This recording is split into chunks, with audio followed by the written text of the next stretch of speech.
Hello again, friends, and welcome back to another edition of Jim Cornette's Drive Thru, right here, wherever you are. I bet I know where you are. You're at home during this crazy period of time, this great crisis that has hit the entire world. Hopefully we'll make you feel a little better with this chaotic show. I'm the great Brian Last, your host, and the man who'll be answering your questions, the star of the Drive Thru, Mr. Jim Cornette. Well, thank you very much. I'm tickled pink to be here. I'm punched as pleased. I'm pickled tink even to be here. And we're gonna espouse some wisdom and talk about some old wrestling stories and tell some interesting antidotes today on the program, as they say. That's right. And speaking of old stories and old antidotes, you can go to Patreon, patreon.com. Oh, now you want to do it. /Cornette. And for only $5 a month, you get access to our first tier. The archives, another batch just went up, including a 2-part episode, one on the experience, one on the drive-thru, a conversation with Bobby Fulton from January of 2014. That is a lot of fun, and there's a lot of content already up, with more going up each and every week. If you ever wanted to hear the original episodes, including the ones that were behind a paywall that were never heard in the normal podcast feed. That's right. Let's go ahead and we'll just expose our own business. The drive-thru originated on the MLW VIP tier, and which was like as well attended as an Impact Wrestling event. Nobody heard these episodes. These episodes were for VIPs only, and there weren't very many of them. So it's all brand new. If you haven't heard it, it's new to you. And while you're not risking your life and sanity and health and happiness and future fucking endeavors by going out in public, stay home. And for $5, you can listen to pretty much our Patreon right now for a month, with just what we've got up now.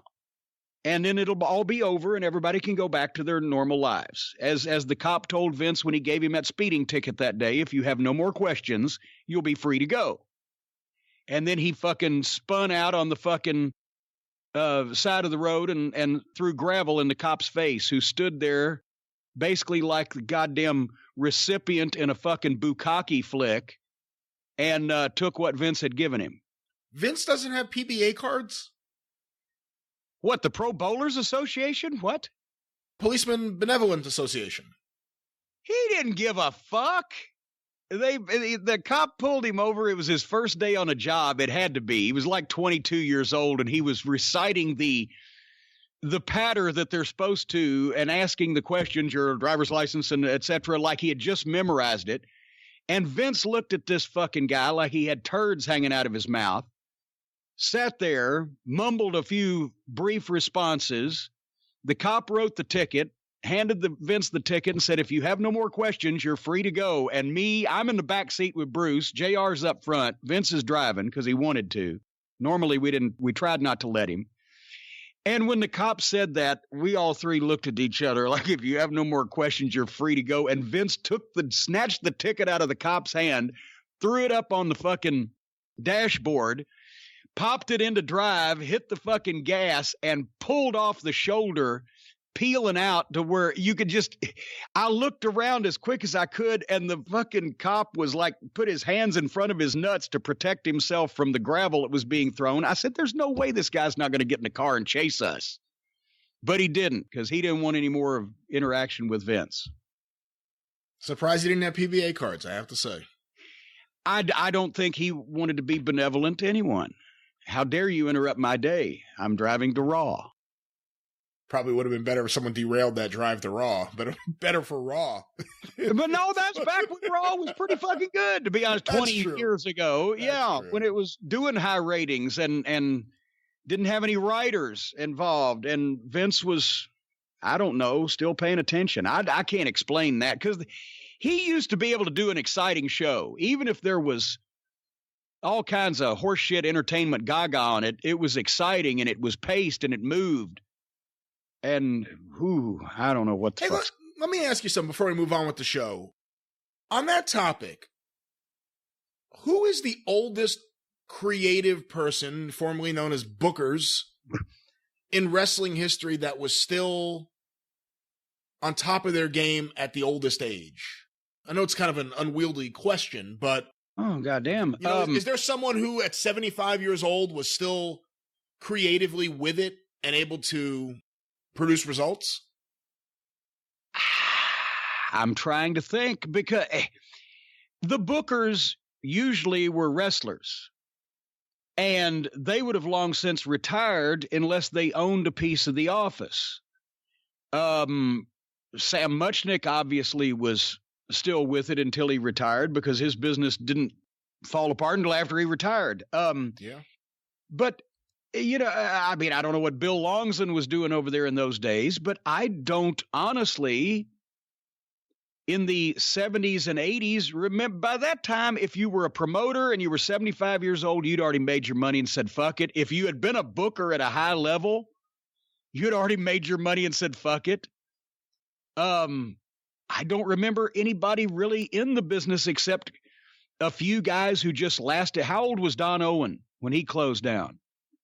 A few guys who owned the show were still around in their 70s, but, you know, guys either didn't make it and found something else to do, or didn't need to do anything else because they had made it. But nobody was 75 years old back in those days in the business. And Don Owen, for the most part, I think maybe until Len Denton got there, never really had a firm booker. Yeah, because, I mean, in the old days of the formation of the territories, a lot of times instead of having a booker that performed the function like they would in the 70s and 80s, it was just the promoter asking his 2 or 3 top main event guys, hey, what do you want to do? And then they'd make some matches from there. And but that's a good question for the Cult of Cornette members. Who back in the territory days was still in the business at all at 75, much less still being creative and still successful? Because obviously Vince is quite old nowadays. And we've got some questions. Quite old. We've got some questions about old man Hold Vince on. I got an email. We got to read here, because this could be the start of breaking this thing wide open. We could be getting to the bottom of something here. Jake, not the snake, but Jake wrote me. Hey, Jim, longtime listener and lifelong fan. I've never written in before. However, after listening to the latest Drive Thru, I knew I could remain silent no longer. When Charlie wrote in, not with a question, but an endorsement of a local dining establishment, my friends and I were in disbelief. First of all, Charlie, if that is indeed your real name, Charlie is not your only fan in Starkville. Secondly, his restaurant of choice is great if you like dressed up frozen Stouffer's TV dinners.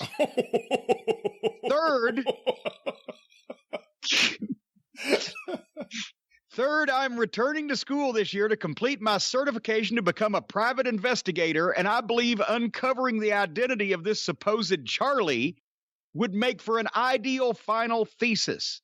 I have a few leads and plan to follow up on them later this week. In the meantime, I'm asking every Charlie I meet in Starkville, does the name Jim Cornette mean anything to you? So far, no one has admitted to being the culprit. Wait a minute, does that mean nobody named Charlie knows who I am? In Mississippi. Well, I was big in Mississippi, I'll have you know. They hated you there. I would think someone knew who you are. Vicksburg, Biloxi, Gulfport. You were chased out of several towns. Tupelo? Greenville, Tupelo, Greenwood. Those Greens, we hated the Greens in Mid-South. Greenwood and Greenville, they were the 2 lowest drawing cities in the fucking territory, and we just hated, and long trips. But anyway. South Carolina made up for it. That's true. So far, no one has admitted to being the culprit, but I remain diligent and will keep my feet on the ground until I've gotten to the bottom of this and uncovered the nefarious conspiracy between Charlie and Brian Last. I will keep you posted on the investigation. Lastly, the best pizza in Starkville can be found at Dave's Dark Horse Tavern, even though Dave is a real asshole. Keep up the great work, and fuck Kitty Olivier. He couldn't sell pussy to a sailor on shore leave. Well, there you have it from Jake down in Starkville. Starkville heard from again. Well, we don't know if he really is from Starkville. It sounds like a suspicious email, but it does bring up... He sounds like a valuable member of society and an honest and a man with honor. There is what Jake sounded like. Well, probity. I guess we hear things a little differently here in the Northeast, but it brings up a good question. Kenny Olivier. It has fascinated me how many listeners, seemingly, on social media have never actually heard of or maybe seen the spelling of Sir Laurence Olivier's name. Because a lot of people spell it phonetically so that it ends with an A. Olivier! Like Olivia de Havilland. It's Olivier. Sir Laurence Olivier and his little dog Kenny.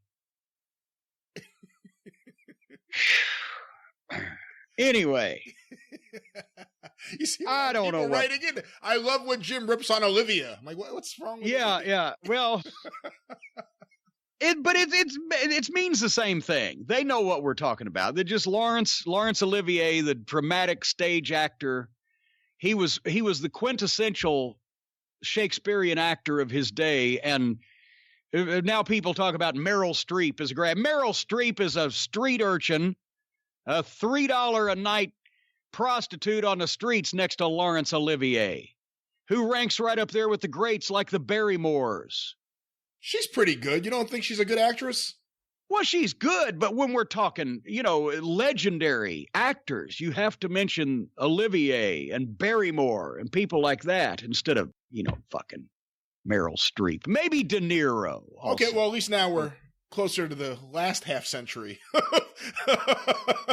Well, people who originate and invent things, these people were in on the ground floor of modern stage acting. They generally have longer lasting reputations. There are people, for example, who they're going to hear Barrymore think you're talking about Drew Barrymore. Well, she's related. She's the granddaughter, I guess. She's the granddaughter, right? Yes.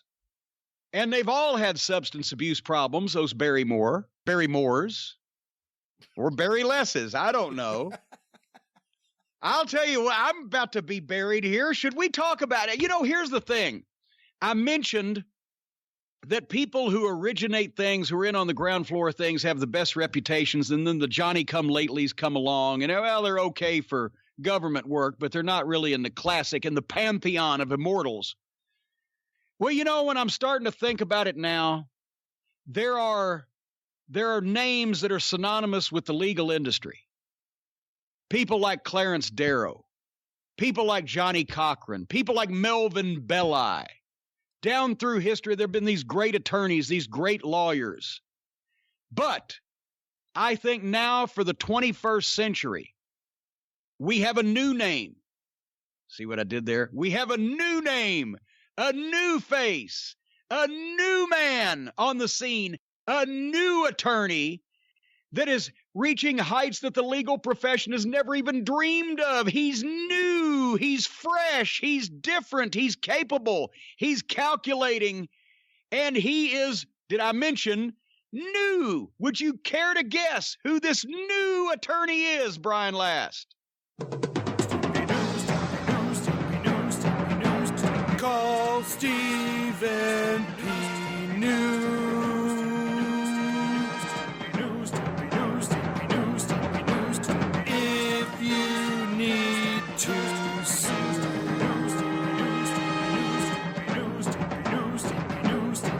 An outlaw mud show or two. Still to the rest.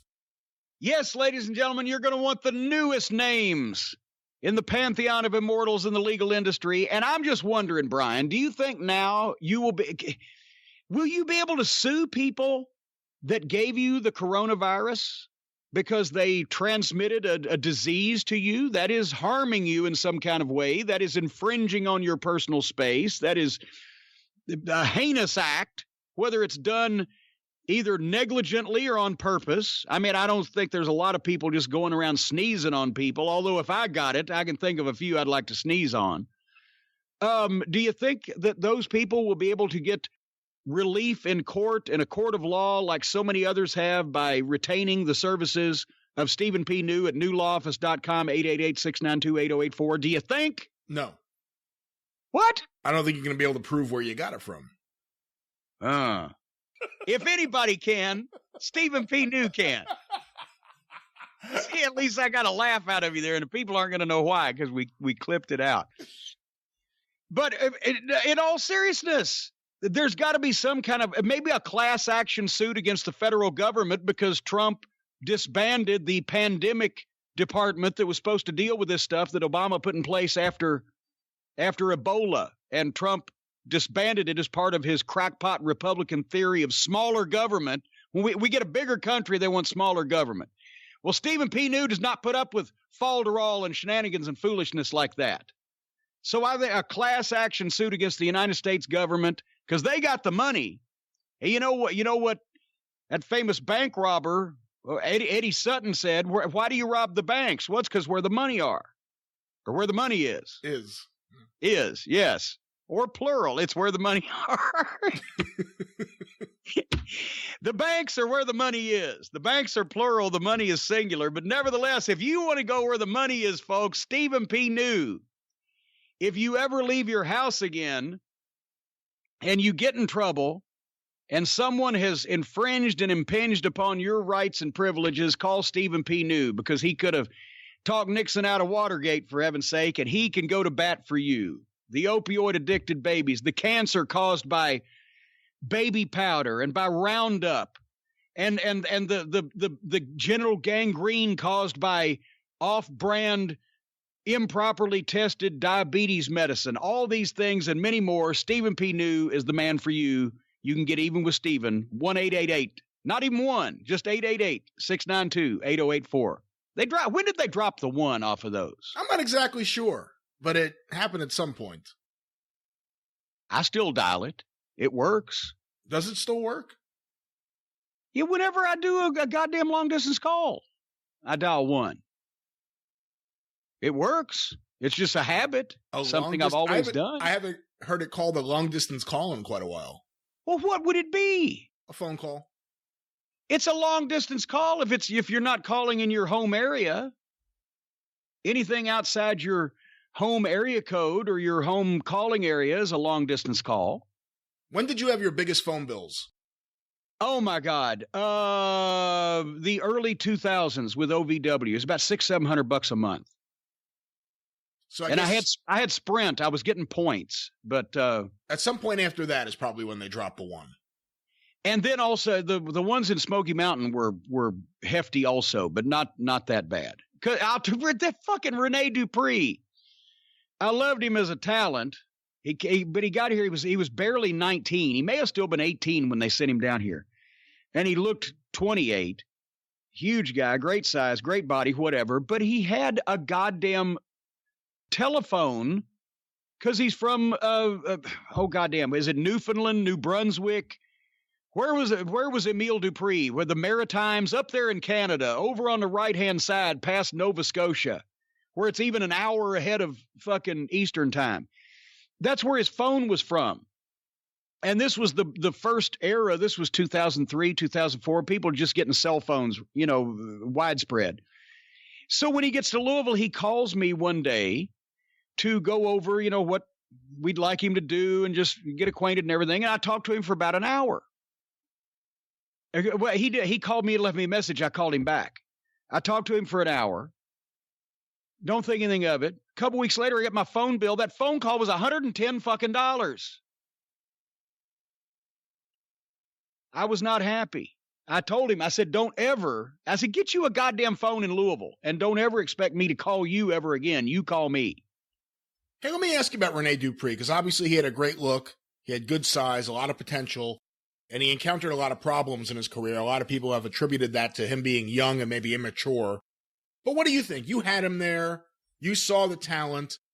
Does it bother you when a guy like that, he's not currently doing anything that I know of in wrestling, and you would think based on his age, he should be in the mix somewhere. Yeah. Does it bother you? Ken Doane, very similar. He was young, had a lot of potential. I heard similar complaints about him, immaturity maybe. What do you think when you hear this about some of these young guys you had in OVW that showed so much potential? Well, it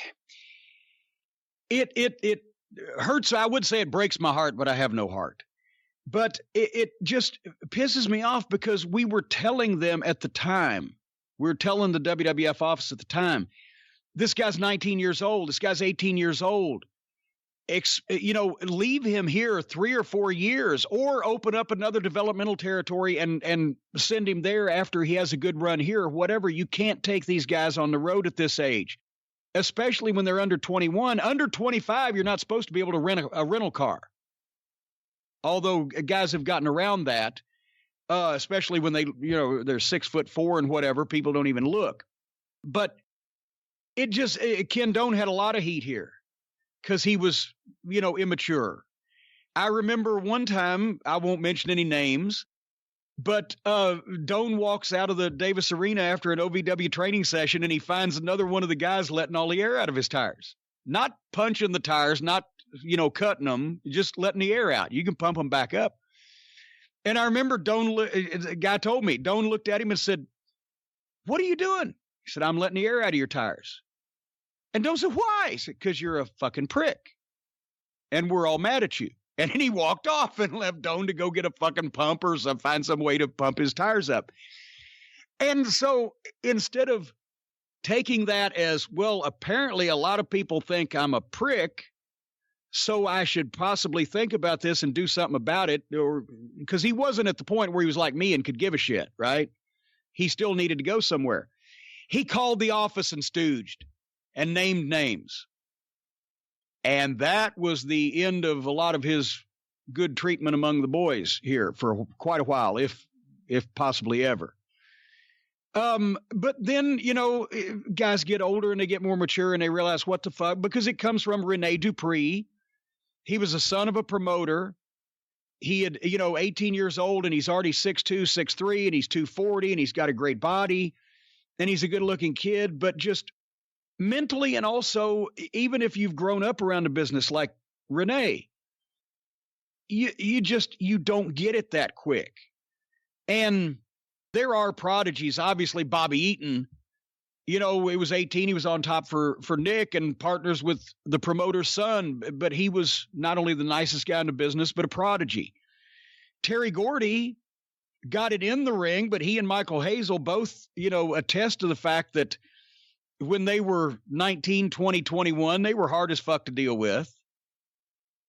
And it probably wouldn't be tolerated in today's politer society. So I always thought, yes, sign them up, put them in a place where they can train properly instead of leaving them out there on these jack-off independents or, just working from one place to another and not getting the proper experience. But don't put them in that atmosphere on national TV, traveling the fucking world, not just the country, but the world, when they're not even old enough to legally fucking drink or whatever. That's trouble. And a lot of those guys fell victim to that. But then, more fell victim to the bad booking because Johnny Jeter was the same fucking age. And he was the greatest kid and had no bad habits. And he was my champion in OVW when he was 19 or 20. And, he would have been a guy that could have picked up and just gone and had no issues. And, of course, they fucking buried him.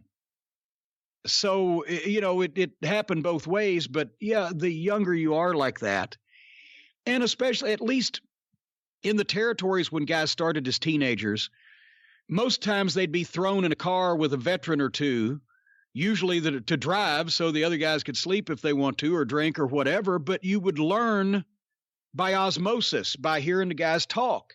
And it was all in the car back in those days. That's honestly one of the reasons I got in the business. Well, it wasn't a reason I got in the business. And afterwards, I realized how lucky I was. But when you first got in the business in those days, unless you became a main event level star working multiple territories at the same time, you never had to look at an airplane. Everything was in the car. And that's where all the fucking coaching happened and all the learning, because nobody ever actually got in a ring and practiced, because you had no access to a ring and you couldn't go before the people were let in and practice your shit like they do now, because the building people would see you, which would expose the business and the promoter would fire you. And it was all we could do to get to the matches an hour before bell time anyway. So it's not like we're going to show up in Biloxi, Mississippi at 2 p.m. to get in the ring and work out. Everybody knew how to do the moves. And if you didn't know how to do the moves, the veteran would show you by doing them all to you in your match that night in front of people. But the training was in the car, listening to the veterans talk. Jim Ross used to drive fucking guys like Akbar. Bobby Fulton drove guys like Bill Dundee when he was booking. So that's how everybody learned in the car and in the locker rooms, talking to the veterans and listening to the veterans tell them not to fucking do the stupid shit they were doing because it didn't make any sense. And here's why, or here's how you do this, or whatever the fuck. On airplanes, you can't talk to each other like that. You're definitely not riding down the road at fucking 1:30 in the morning in pitch black dark, drinking and driving and fucking, carrying on and carousing, as they say. So, I never liked airplanes to begin with. I did it because I loved the business so much and I loved the spot I was in. But in the old days, in the territories, you never had to see a fucking plane. Especially Georgia was a fucking dream territory. The longest trip was 4 hours. Florida, if you went up to fucking Jacksonville or over to the Panhandle, it was a little Tallahassee or whatever, it was a little longer. But the meat of the matter, Florida was a great territory. The Fullers always started short trip territories, places where there were either beaches or lakes, like East Tennessee, short trips. Continental, Southeastern, and Alabama, short trips. The Carolinas, before it got out of hand, North and South Carolina and Virginia, it could be challenging sometimes. The double Charleston trip was a rib, Charleston, West Virginia to Charleston, North Carolina or South Carolina. But otherwise, you were in a car every day. You didn't have to see a fucking plane unless you wanted to. And if I'd have known that the business rapidly was going to become a place where you had to fly everywhere, I don't think I would have been as anxious to get into it. But that's, even then on some of the private planes, you could still learn something. In some cases, learn not to get back in the private plane. Remember, I've told you the stories where guys in the Carolinas, to make the trips a little shorter, they would pay Ronnie Garvin because he had the plane, right? And he could fly, and they'd pay him something for trans and go up to the wilds of Virginia or whatever and land in a farmer's field and go to the spot show and then come back and take off and hopefully make it home. And for a bunch of the guys that wanted to do that, that was fine. I never considered that. I'll just live in the fucking car.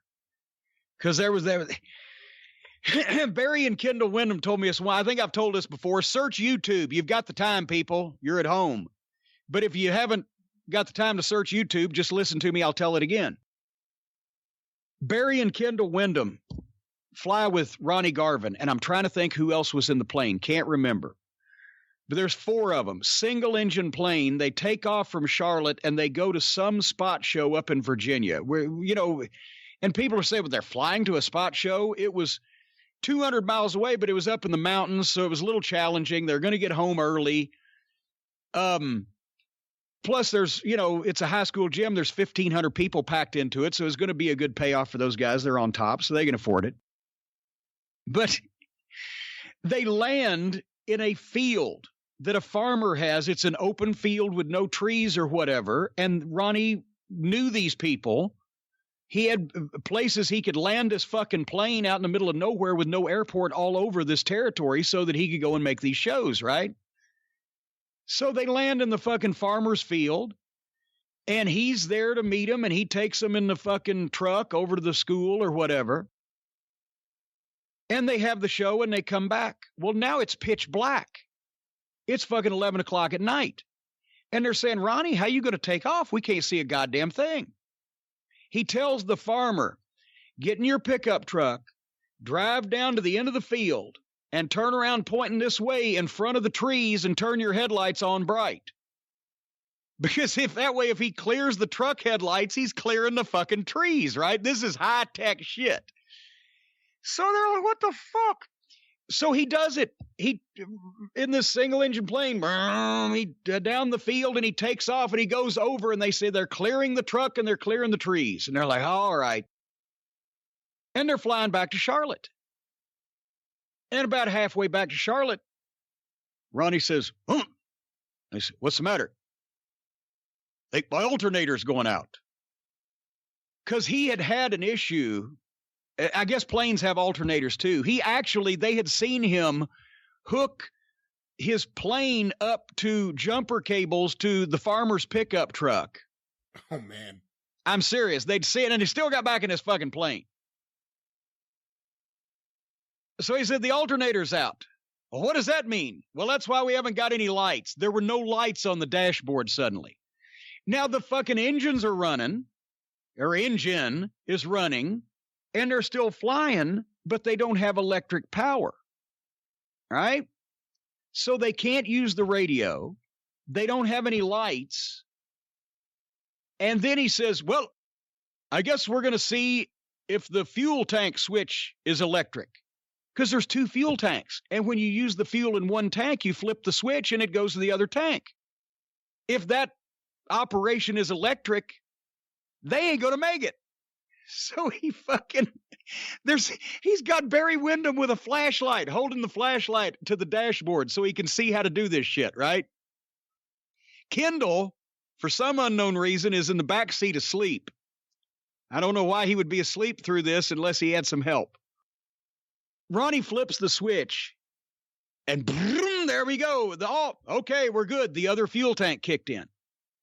Now they get to Charlotte. And the thing is, you can't, even though they don't land on the same runways as the major Delta jets and things, and it's the middle of the night, still you have to have clearance. You have to talk to the control tower. You have to be told where to go to land a plane at the Charlotte airport, even in the private aviation section. Well, they got no radio and they got no lights. So what they do, Ronnie says, if they see me on the radar, they're going to get pissed. So he flies where the phrase came from, under the radar.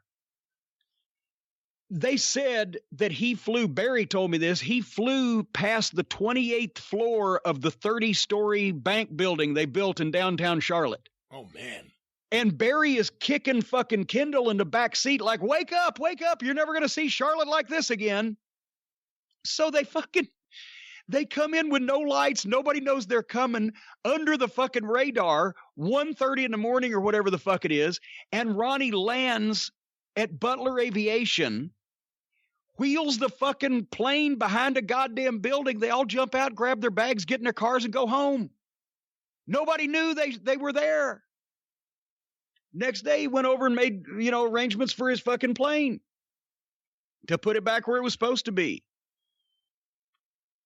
That's why I didn't ride with the guys in their private planes.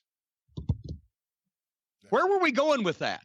Rene Dupree. He never rode with Ronnie Garvin either.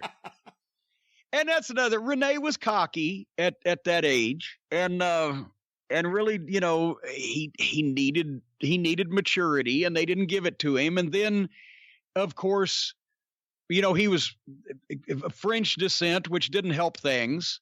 Because, I've mentioned, I love our French Canadian fans, but they have a way of talking that Americans believe, and with some evidence, they come off as fucking raging smartasses. Jacques Rougeau. There you go. And so there was that business as well, and it just, and then the Resistance, along with Sylvain Grenier, who they sent here to OVW for a while, Pat Patterson liked him, and not in that way. He liked him because he was a French-Canadian kid. But he was just a standard average guy with standard average talent and didn't really stand out in the OVW class, but they pushed him, and then they had Rob Conway join because Conway was an OVW original, but he was the best worker of the bunch of them, so he could do the work, and they could be French. But it didn't take off. And the French guys got a lot of heat because they were at a top spot before they were ready for it. You say Sylvain Grenier, Pat Patterson liked him, not in that way, but were people spreading that rumor in OVW back then, and that's why he was there? Well, no, people were spreading the rumor. The OVW guys had never met Pat. The young guys and the guys who were just getting in the business, and they weren't going to be disrespectful anyway. But a lot of people in the business that had time to be disrespectful were saying, well, that's got to be what it is, because he wasn't that good. I don't know if he listens to this show, but he just wasn't that good. I never saw anything in him. He was standard. He was okay. But, for what we were trying to do at the time, I was like, this could be any fucking 10 other guys here that deserve this more.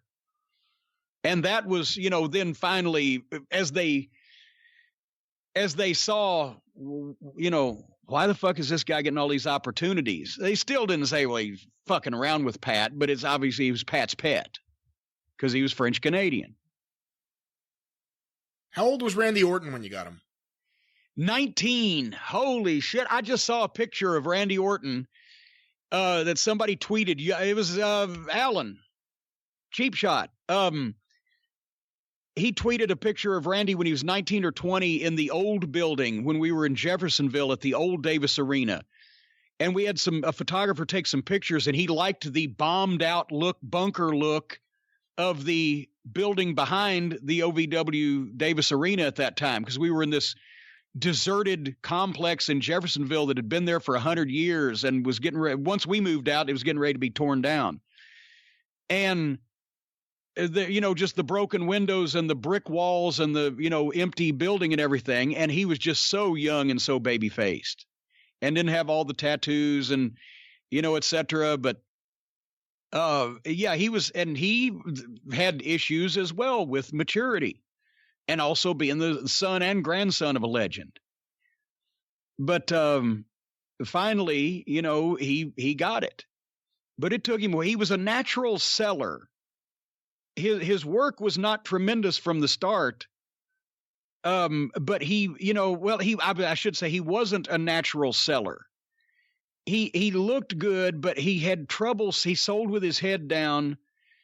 And, it took him a few months really to start picking everything up, but he had such great training and such great guys to work with that, it came out and blossomed after a while. But he still, maturity-wise, even as some of those stories are told when he was in the WWF, when they brought him up, not some of the best choices that he could ever make and things to do and say in that situation. But I remember one time, he'll hate this, but what the fuck? I don't care anymore. Coronavirus is going to kill us all. He's sitting at the announcer's desk. They're having class one day, and it was in the old arena over in Jeffersonville. And Danny taped all the classes so that Rip or whoever could go back and later on and say, well, look, here, you did this, did that. So he was just running the hard camera. Well, that's where we did our TV also. So when you turned the cameras on, because everything was wired up, you turned on the lights and you turned on the cameras, the announce desk is already wired, everything's on. And it's going on tape. So while two guys are working out in the ring or some shit's going on or whatever, Randy's sitting there in the chairs, which were comfortable, at the announce desk with somebody else, and they were talking. And Randy said, I don't even like wrestling. I'm just here to get my $750 a week. And Danny plays the tape back to look in class and hears that and calls me up and said, listen to this. So we had to bring Randy in and say, now, we're not going to send this to the office, but you need to recognize when you're fucking on microphone and get a better attitude. I still have that tape around here somewhere. Randy hates wrestling. Is that what it's called? That's the way Danny labeled it. Randy hates wrestling. Yeah, I'm just here for my $750 a week. But he persevered and ended up making a lot more than $750 a week. When you had him there so young, how often, if at all, did you hear from Bob Orton? Well, every once in a while, Bob would come over to visit. He made one or two of the Garden shows. And that was a thrill to have Bob Orton Jr. Because, St. Louis is only 4 hours from Louisville. He didn't like come over and be a stage mother, but he came over and visited a couple times, watched the matches, whatever. As I said, appeared on at least one, if not two of the Gardens events. And, that's why I have the cast in my office on the shelf, the cast that he wore at WrestleMania, the broken arm, Cowboy Bob Orton's broken arm cast. But he signed it, thank you, because he knew I collected shit. He said, thank you for all you've done helping train Randy, your friend, Cowboy Bob Orton. But, as a collector, having that item is fantastic. What a great item to have in your collection.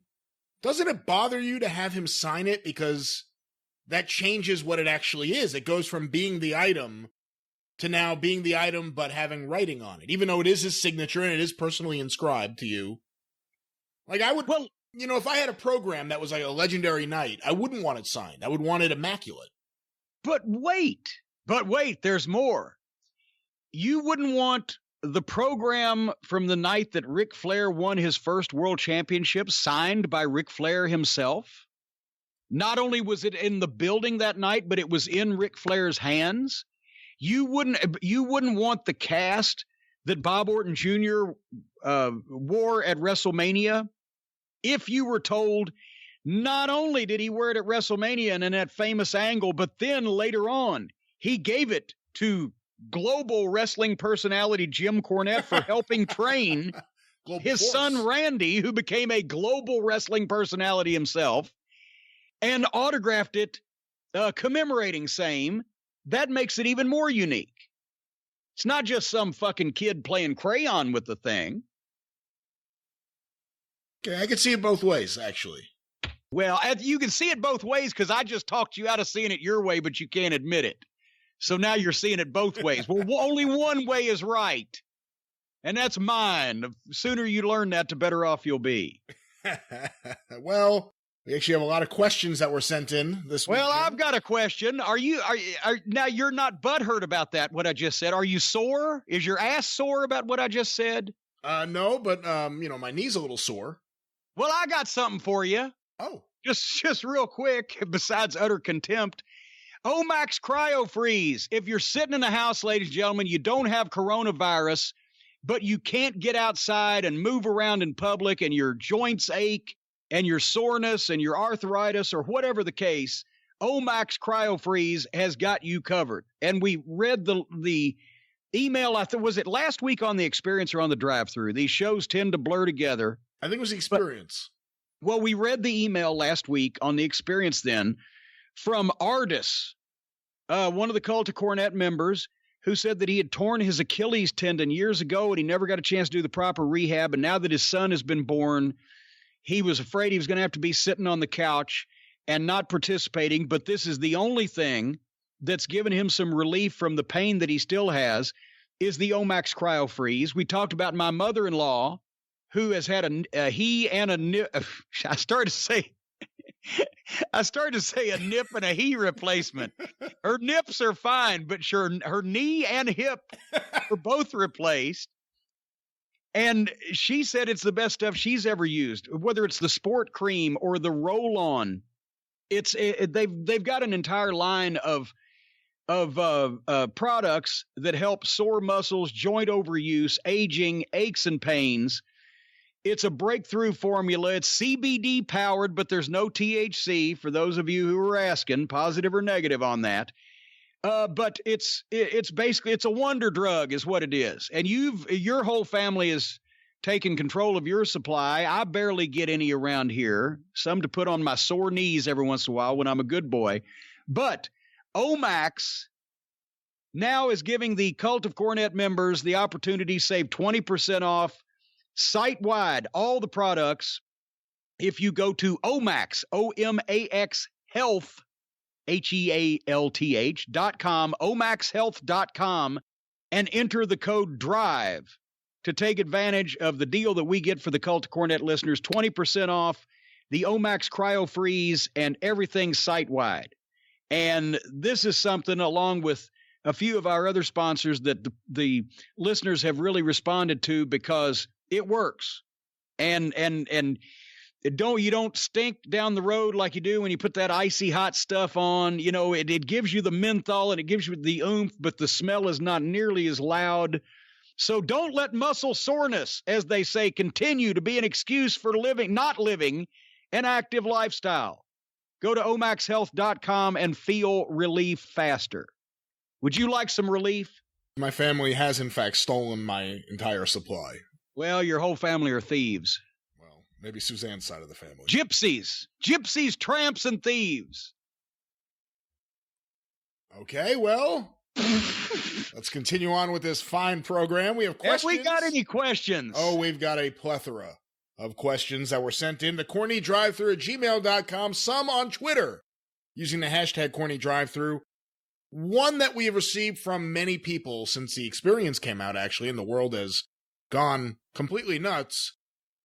I will kind of take several questions and put them into one. Jim, what are your thoughts on Vince McMahon's reluctance to cancel WrestleMania At the same time, all these other major sports have shut operations, big events, concerts, everything is closed down. And the city of Tampa has indicated that they want him to cancel and that if he doesn't do it soon, they're just going to do it for him. Well, we talked about on the experience last week that Vince won't cancel shit regardless of his own volition because he doesn't recognize sickness, illness, weakness, disease, whatever. Show must go on. But I think there's more to it than that. And somebody has speculated that there's an insurance clause. If they cancel the event, maybe they can't cash something in, but if the city cancels out from under them, they can. Or maybe if the city cancels, it might be considered breach of contract. And the WWE could go after them and they don't trust them not to. There's something going on besides just we don't want to cancel this event. And I'm sure it'll come to light eventually, but I don't know exactly right now what it is. But because they've already canceled their other events, and they've already started, we talked about the fact that the WWE above everybody has a place to tape the Performance Center. I was thinking Full Sail, but now Full Sail has suspended their operations. Yeah. But they can tape it. They have their own building. It's the Davis Arena. Thank you. You're welcome, Vince, for the idea of the Davis Arena that's led to FCW and led to NXT and led to the Performance Center. Because if this was happening now, even the OVW, now under the new ownership of Al Snow, Danny's retired and living life in Florida, they've suspended their events.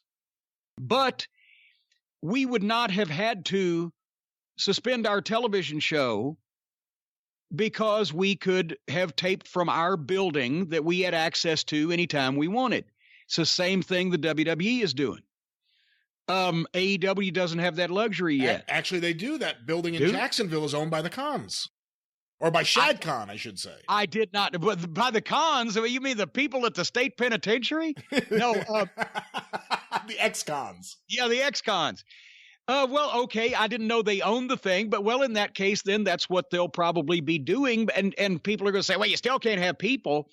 Here's the thing, and we're going to review SmackDown again this week. I have not watched it yet because of various other commitments I've had, including getting all the Fine and Cornette's collectibles out to people. That's all I'm doing in public this week is 3 trips to the post office. But I saw the clips. They can't do it again. The WWE can't. And AEW definitely shouldn't have an empty arena. No. Lawler and Funk pulled it off because it had never been heard of. It was a challenge made in the course of the middle of their angle. It was something. It was only lasted 7 or 8 minutes. It was meant to be a conversation piece. And history has been actually kinder to the Lawler and Funk empty arena match than it should have been because it didn't draw any money because they hurt the wrong guy. Terry was leaving to go to Japan and couldn't be back for 4 or 5 weeks. So they injured him. They should have injured Lawler. Then it would have drawn money. But nobody wanted to see Terry Funk get revenge on Jerry Lawler for stabbing his eye out. But anyway, you can't have matches in front of an empty building. And you don't have to let fans in. I just read an article that was talking about the new, documentary on NXT and FCW. It was talking about the new documentary on FCW, but now NXT, blah, blah, blah. The point is they have 100 fucking wrestlers that are training there, right? Not that are on the main roster. Somebody said they got 300 wrestlers now signed up between Raw and SmackDown and developmental. Put the fucking boys and their girlfriends out in the audience. Nobody knows who. If some guy's 7'5", don't stick him out there, and you don't really have to light the audience up that well to see every single person's face. But a lot of these wrestlers are not going to be recognizable to the general public because they're still in training and developmental, and they haven't even made NXT TV yet. Take those people and their fucking girlfriends or their wives or some, whatever the fuck, a private gathering. 50 or 100 of them to make some noise and react in some way. And so then you've got your own building, you've got your own crowd, and you can play with the seating and dim the lights down to where you don't have to look at a bunch of empty seats. And it's studio wrestling. But you're still putting everyone in that audience at risk. No, it's the goddamn guys for fuck's sake. I don't think there's any people in the developmental program for the WWE that are supposed to be professional athletes that are going to goddamn be frail enough or have underlying physical conditions that they are going to die from the coronavirus. And secondly, have a thermometer at the front door and take all the girlfriends' temperatures. Well, it's not about them dying. It's about them getting the disease and transmitting it to someone else, specifically someone over the age of 60. Stay away from old people. I don't know. The point is so Vince can't be there. No, it'd probably be better if Vince is not there. Because then he'd start monkeying with everything. That's true, yes. But no, you've got to have some people. Have your people. For fuck's sake, I'm not saying go out and lick handrails at the airport. Have your fucking people that aren't sick, aren't feeling poorly in the goddamn stands. And even then, you don't have to go up and fucking hug on them. If they're in the stands 30 feet away making some fucking noise, it'll help your television program. It doesn't mean you have to go fucking fillet each and every one of them and get their fucking bodily fluids all over you. And it's a controlled group, and it's your people.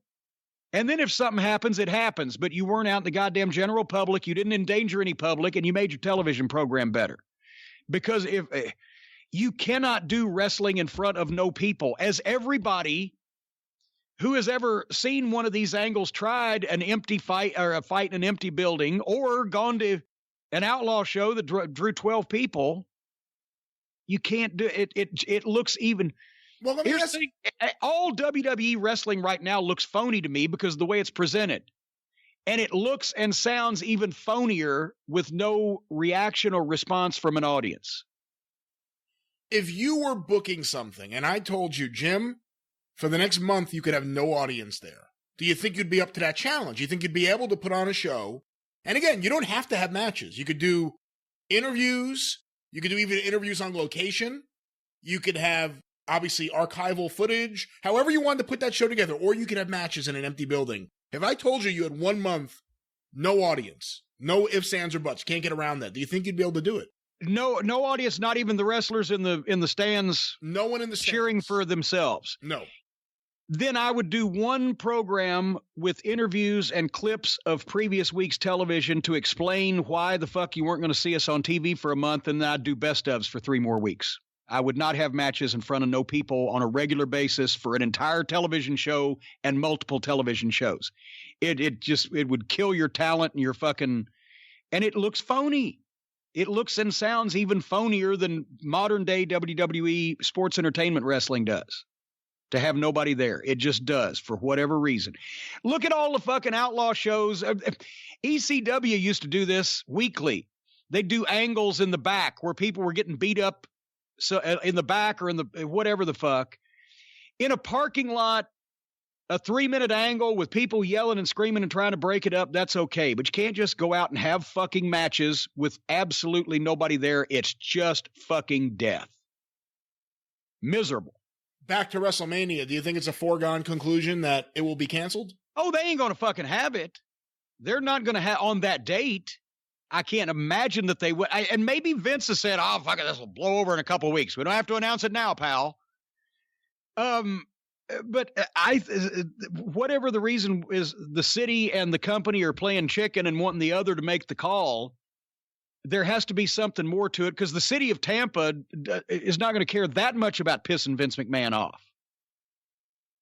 So there has to be, they got some kind of dog in this hunt that is keeping them from just calling them up and saying, fuck it, you can't do it. And conversely, besides the fact that Vince would not want to cancel that would be like canceling having a child born for Vince to cancel WrestleMania.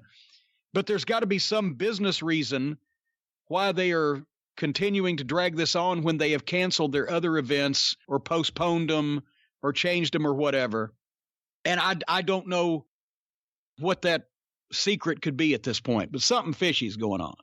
So much of booking, or I guess creatively writing a wrestling program, is about timing out the programs, timing out the resolutions to certain programs, and of course the big matches. What do you do now? If, let's say you have to postpone WrestleMania.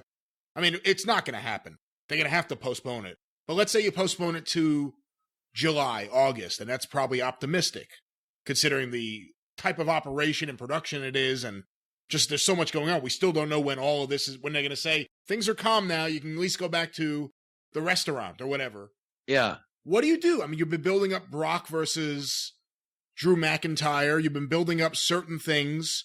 If you know now that you have to extend this, at least extend the period of time to WrestleMania, do you keep these feuds and these matches in line to be on WrestleMania? Do you extend their programs and try to push them forward to WrestleMania? Or do you do something else and come up with something else in 6 months?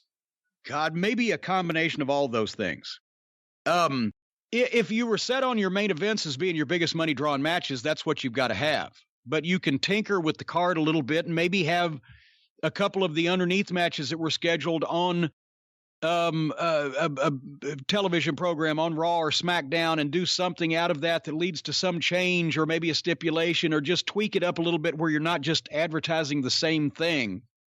When we had to cancel Christmas Chaos here in Louisville for 6 weeks, or postpone it for 6 weeks, from that snowstorm that time, as I mentioned, we were able to keep mostly the same card because it was what we had built to.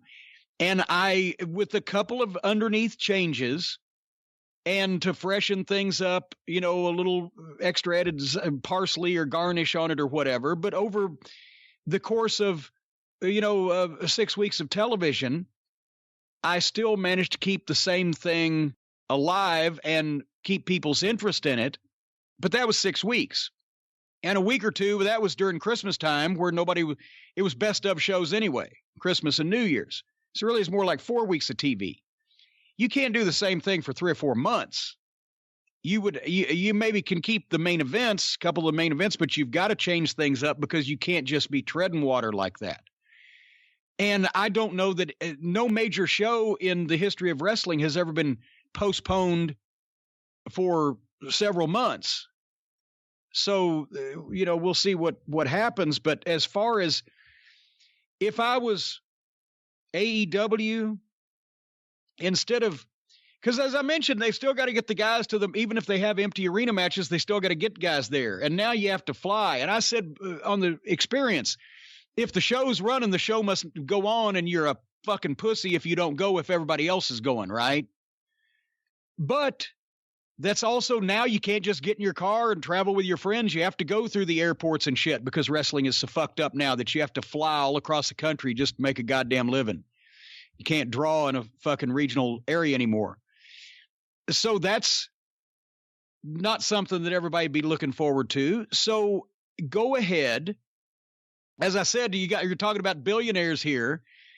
Send your fucking plane or charter a plane and get the people that you need to have, and maybe for a month, concentrate on the 4 individuals or teams or whatever that you would like to make stronger.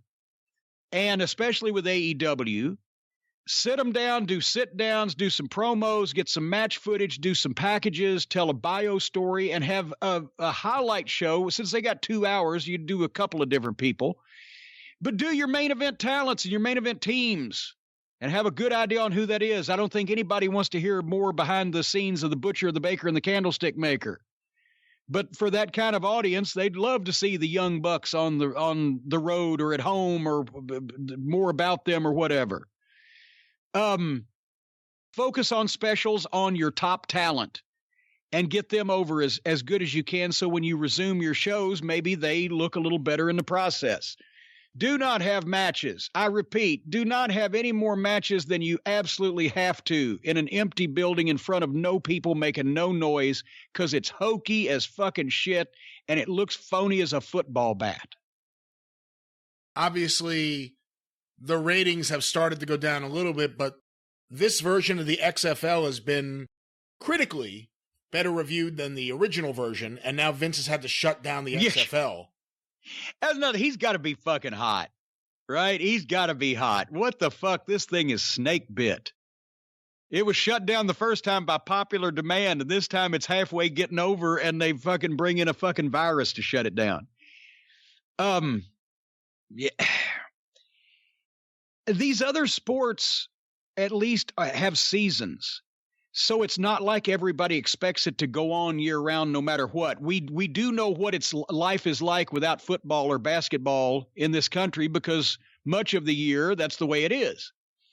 It's just nothing has ever, and they've had player disputes and they've had contract lockouts and they've had all that stuff, shutdowns and whatever. It's happened in every sport. Nothing has ever stopped wrestling. That's why everybody's hair is on fire. Nothing has ever stopped wrestling before. And now it has. Well, Jim, our next question, another one that has been very popular, sent in by many people. I'll read one of the questions here. Sent in to CornyDriveThru@gmail.com from William in Suffer, Florida. Wait a minute. Wait, where? Suffer. S-U-F-F-E-R. Suffer. In Suffer, Florida. I've been there a few times. Not in the city. I've just suffered in Florida. But go ahead. My questions are, why was Triple H... this is worded awfully. Why did I pick this one? Why was the Triple H... Why didn't you just go to Charlie in Starkville, for fuck's sake? Why was the Triple H demotion kept quiet? Was this a real sensitive issue with all the parties involved? Because when Vince fired the other two executives from WWE not too long ago, they put that out on Front Street, before the ink was dry on their resignation paper. And was he even qualified? I'm trying here with this, for the position to begin with. So I guess to sum that up and the many other questions that have come in, Jim, what are your thoughts on Triple H's apparent demotion? I think anybody who thinks Triple H got demoted is a fucking moron. They change titles all the time in corporations. As a matter of fact, I've told the story before about how when Bruce Pritchard started acting like fucking Hitler, when they made him head of talent relations after J.J. Dillon left, they didn't want to demote him. Oh, I went in one time, I goose-stepped into his office and gave him the Heil Hitler when he had called to ask me to come down there. Right? How bad did he get? Well, he was just stupid shit. Yeah, you got to fill out your call logs. Here's what I think of your call log. I wiped my ass with it and threw it in the fucking drawer of the desk, and I bet you it's still there in that same desk. Like I'm going to write down notes and times on everybody I talk to on the fucking phone.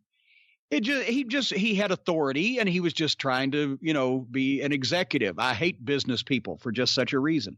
But anyway, they put JR in charge of talent relations. They didn't change Bruce's title. They just gave JR another, like instead of vice president of talent relations, he was executive vice president of talent relations. All these titles are bullshit. I got to fucking change. And when all this happened, they sent out a memo saying from now on, everybody's position in the talent relations and creative department is going to be this, right? So I went from talent liaison to, I don't know, executive talent liaison. I don't know what it was. And I was walking down the halls on the way to the fucking lunch counter, the snack bar they had in the building to get some lunch. And everybody had seen this interoffice email and everybody was congratulating me and trying to shake my hand. Oh, great promotion. I said, do I get any more money? And they looked at me. I said, no. I said, it's just they changed what they called my job. That's the only thing that's changed. I'm doing the same shit and I'm getting the same amount of money for it. So but all these, the people on the wrestling side knew that and they knew it was all bullshit. But the people that were actually on the corporate side and worked in the office, these titles were a big deal to them because they could do resumes that they could then send to other companies and say, well, I was called this. And the grander your title sounded, it sounded more like you were doing something. But it's all bullshit. It's all a work. So they've just switched Triple H around to concentrate more on, from what I've understand, he even joked about, my demotion, to concentrate more on developmental and setting up other developmental programs and whatever. And to do that, they've changed the office structure so that somebody else is in charge or reporting to so-and-so of something or other. They didn't demote Triple H. Triple H ain't going to get demoted. Triple H is over there on the side doing his own thing. and from what we've seen, better than anybody else in the company. While people like Bischoff and Bruce and Paulie, who have all been fired before and will probably all be fired again. Well, Bischoff's already been fired again. Take the heat spots, because that way you only put somebody in those positions if you don't mind getting rid of them eventually. If everything's great, then they can get some credit, but really the company gets credit and Vince takes credit. But if everything sucks, that's the guy that he can fire and make a change to make the stockholders and everybody else think, oh, they're doing something about it. Triple H ain't getting demoted. He's going to be at the root of the Christmas tree on Christmas morning. Triple H is going to be sitting there. So for everybody thinking he got demoted, you're a fucking moron. He's going to do more of what he wants to do probably, and less of what he didn't really want to be involved in to begin with. And for the record, he went from being the WWE's Executive Vice President of Talent, Live Events, and Creative to Executive Vice President of Global Talent Strategy and Development. Yeah, what the fuck does that mean? They make up all these goddamn titles. It's basically you do whatever Vince tells you that you're supposed to be doing. And if you do it well, you'll be there a while. But titles in business mean nothing.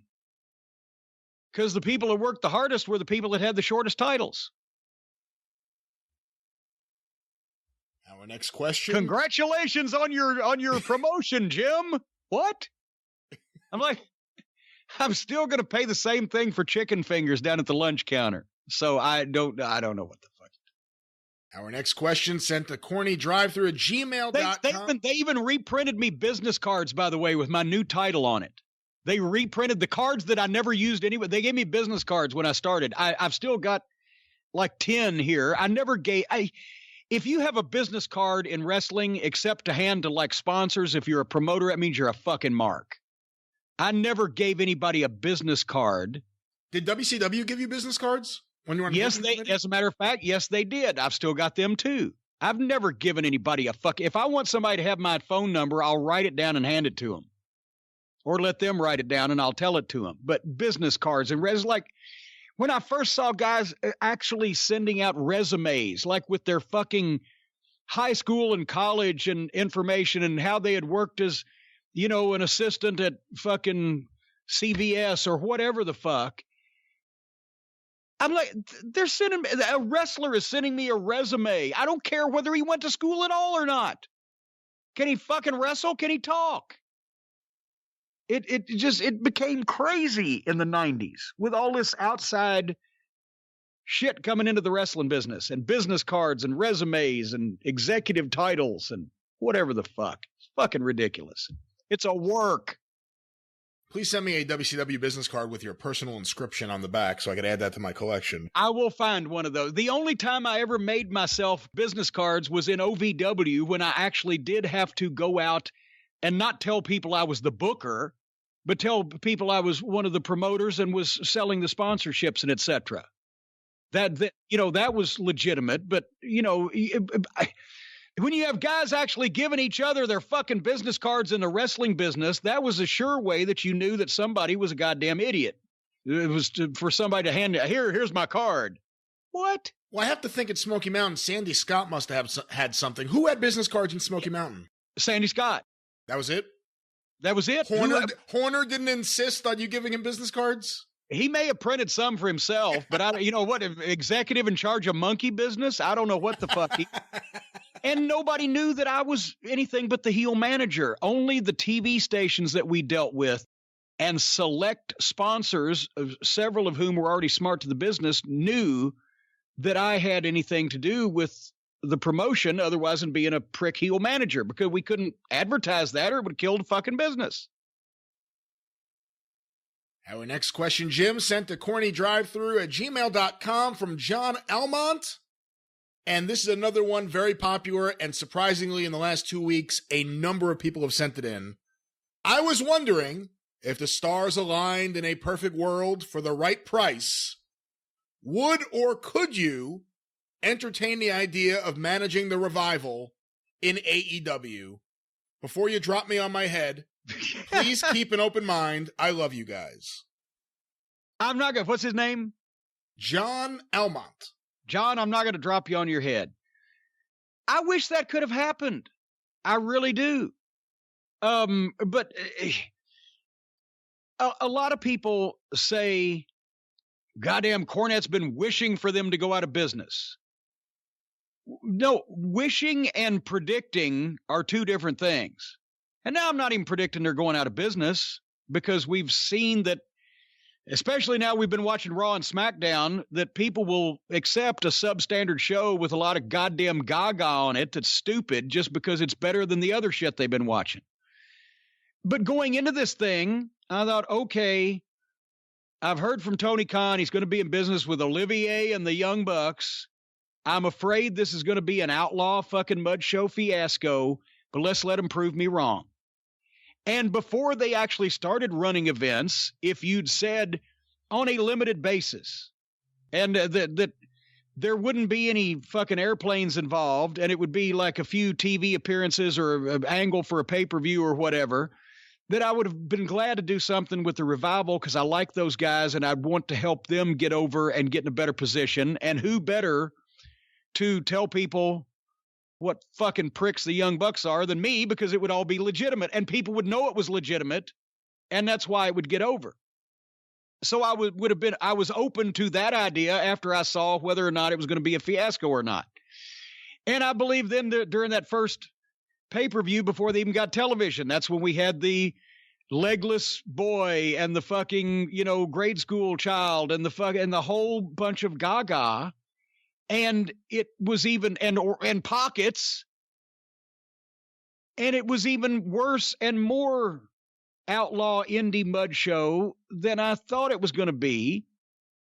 And that's when I had to give my honest opinion. And now I don't think they want to have anything to do with me. And to be honest, I would have to sacrifice my principles to have anything to do with them. So and I would have much rather managed the fucking Revival against Cody and Dustin Rhodes, but I would have done it against the Young Bucks, but not after. No, once they have exposed us to all the stupid shit that they have exposed us to, not only do I really not have any interest, but also how could I go into it thinking, I'm going to do my best to try to manage these guys in a serious fashion, the Revival, and it's possible they could be asked to take bumps for Marco Stunt and make me look like a fucking idiot in the process? No. That ship has sailed. And I ain't missing it. And I'm pretty sure they're not missing me as a passenger. But no, it ain't going to happen. It could have at one time if they had shown that they were serious at the start about doing a wrestling promotion. But that's why I was not really interested from the start, because I didn't imagine that they were going to be, and that prophecy came true. Regardless of what you can say about the business or their ratings or their funding or how hard anybody has worked or whatever, they still had legless guys, transvestites, people painted yellow, small children, Japanese schoolgirls beating up giant monsters, all the stupidity that we've talked about for the past 6 months, even though now they're herding them over to the YouTube show and, possibly putting them out to pasture. It's still been a goddamn dog and pony show. And, it didn't have to be. And I would have been happy to speak to them, but I pretty much knew what it was going to be. And it was. And nobody can say, regardless of whether you like the promotion or not, regardless of whether they've drawn ratings or not, drawn crowds or not, nobody can come out and say, no, they did not feature a legless man. No, they do not feature a guy sticking his hands in his pockets. No, they do not. All the shit that we talk about, you can't say that because it's been on television. It's indisputable. And I am not going to be involved with any goddamn wrestling promotion that does any shit like that, especially not at this stage of my life. So it was just something that was not meant to be. Everyone's assuming that the Revival, and we probably won't be calling them that too much longer. Won't be calling them Scott Dawson or Dash Wilder too much longer. Maybe we'll call them CPR. CPR? Instead of the way you revive people with CPR. Oh, okay. Right? That's not bad. We'll see if they can trademark that before Vince does. Yeah. But The man who will soon formerly be known as Scott Dawson is already at home, his contract about to expire. The man who will soon formerly be known as Dash Wilder is still there. His contract goes on a little bit longer. Everyone's assuming they're going to AEW. Let's just say there's a universe where it doesn't happen. They go work indies, they work Ring of Honor. Would you consider doing something with them outside of AEW? Because, of course, you are talking about winding down your career, and you still have a few goals in terms of really timeline more than anything else. Would you consider doing something with them outside of AEW? Where? I'm certainly not going to fucking... they're leaving the WWE.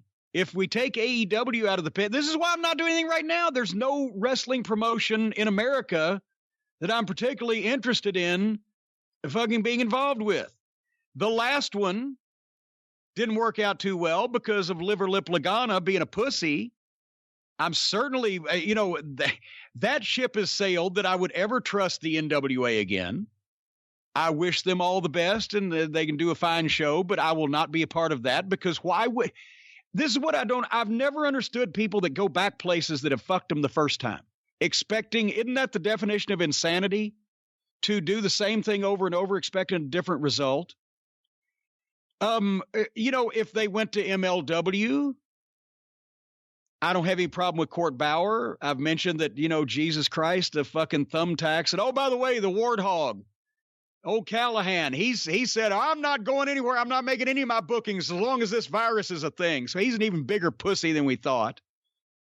I'm not mad at Court Bauer, but they're doing tapings in Mexico, for fuck's sake, which is why that I've fulfilled my commitments and did not do anything further anyway, because they were going to Dallas. They didn't have enough money to get me to Dallas. You think they're going to get me to Mexico? Yeah, plus the Revival probably want to be paid. Well, and there's that also. No, I will not be associated with the NWA, at least as long as David Lagana's there. We can't ever say never, never, but, since David Lagana practically is the NWA staff, so there's really not much for me to do, and I ain't missing it. Actually, as I've said before, I've waited for the day that the government ordered me to stay in my home so I could do it without feeling bad about it.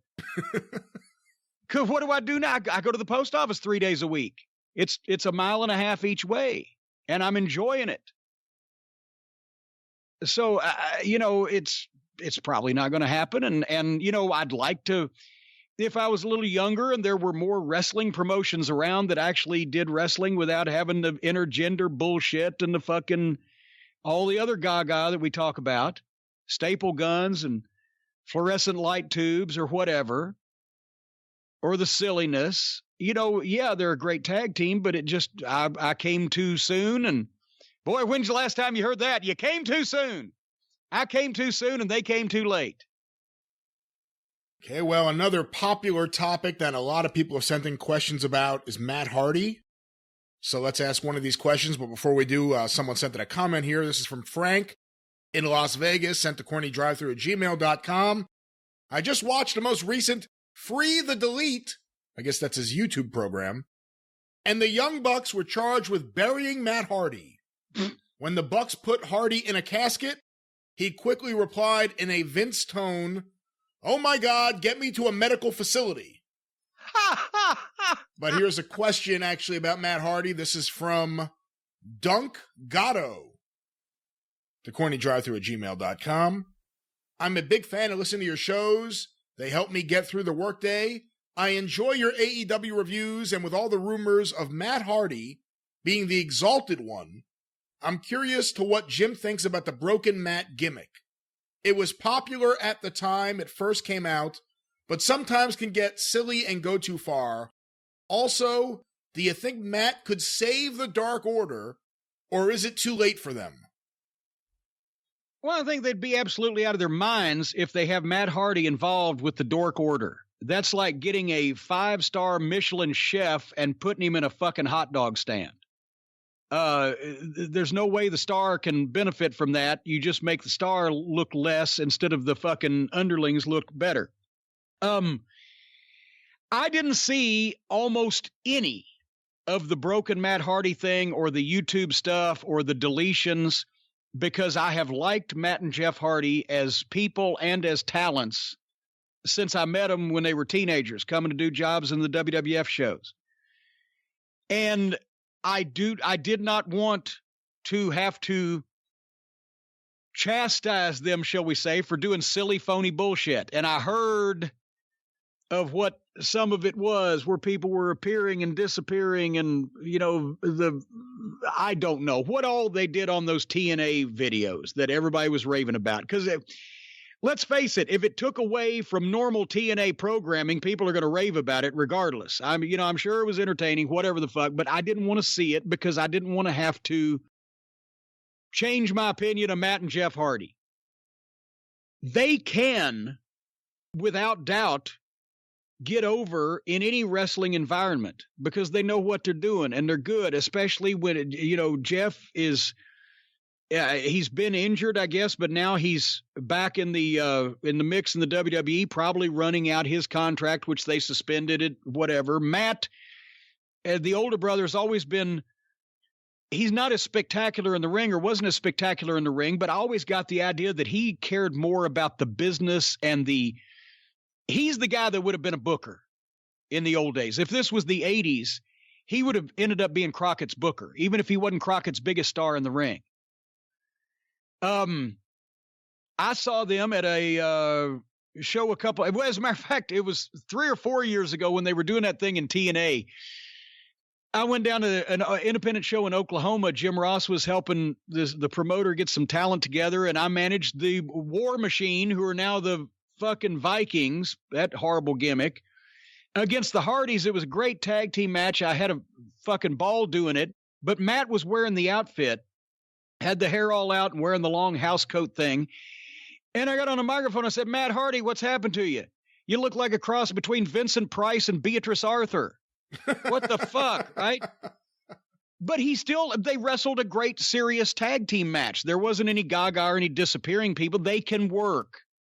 And they're a good team and they're good individuals. And I saw them in Spartanburg, South Carolina, at another independent event 3 or 4 years ago.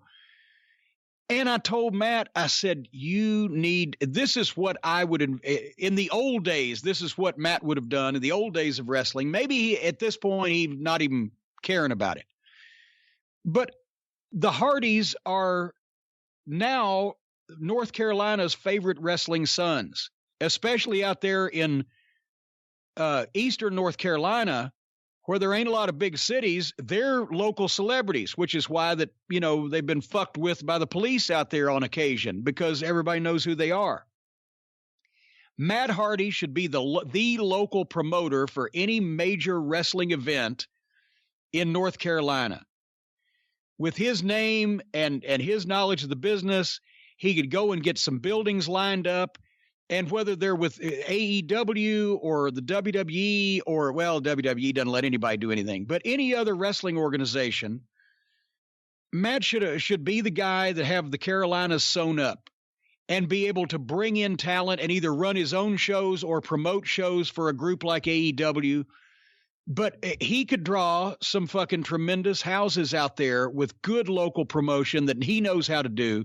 So that's where I would have seen, if I was going to predict Matt's career going when he gets out of the ring. And I know he says he's got a couple more years. That's great. If he goes to AEW, it can only be a help, except if they stick him with the fucking Dark Order. And then it's going to be an issue where you've thrown an excellent swimmer a fucking anchor and expecting him to cross the English Channel.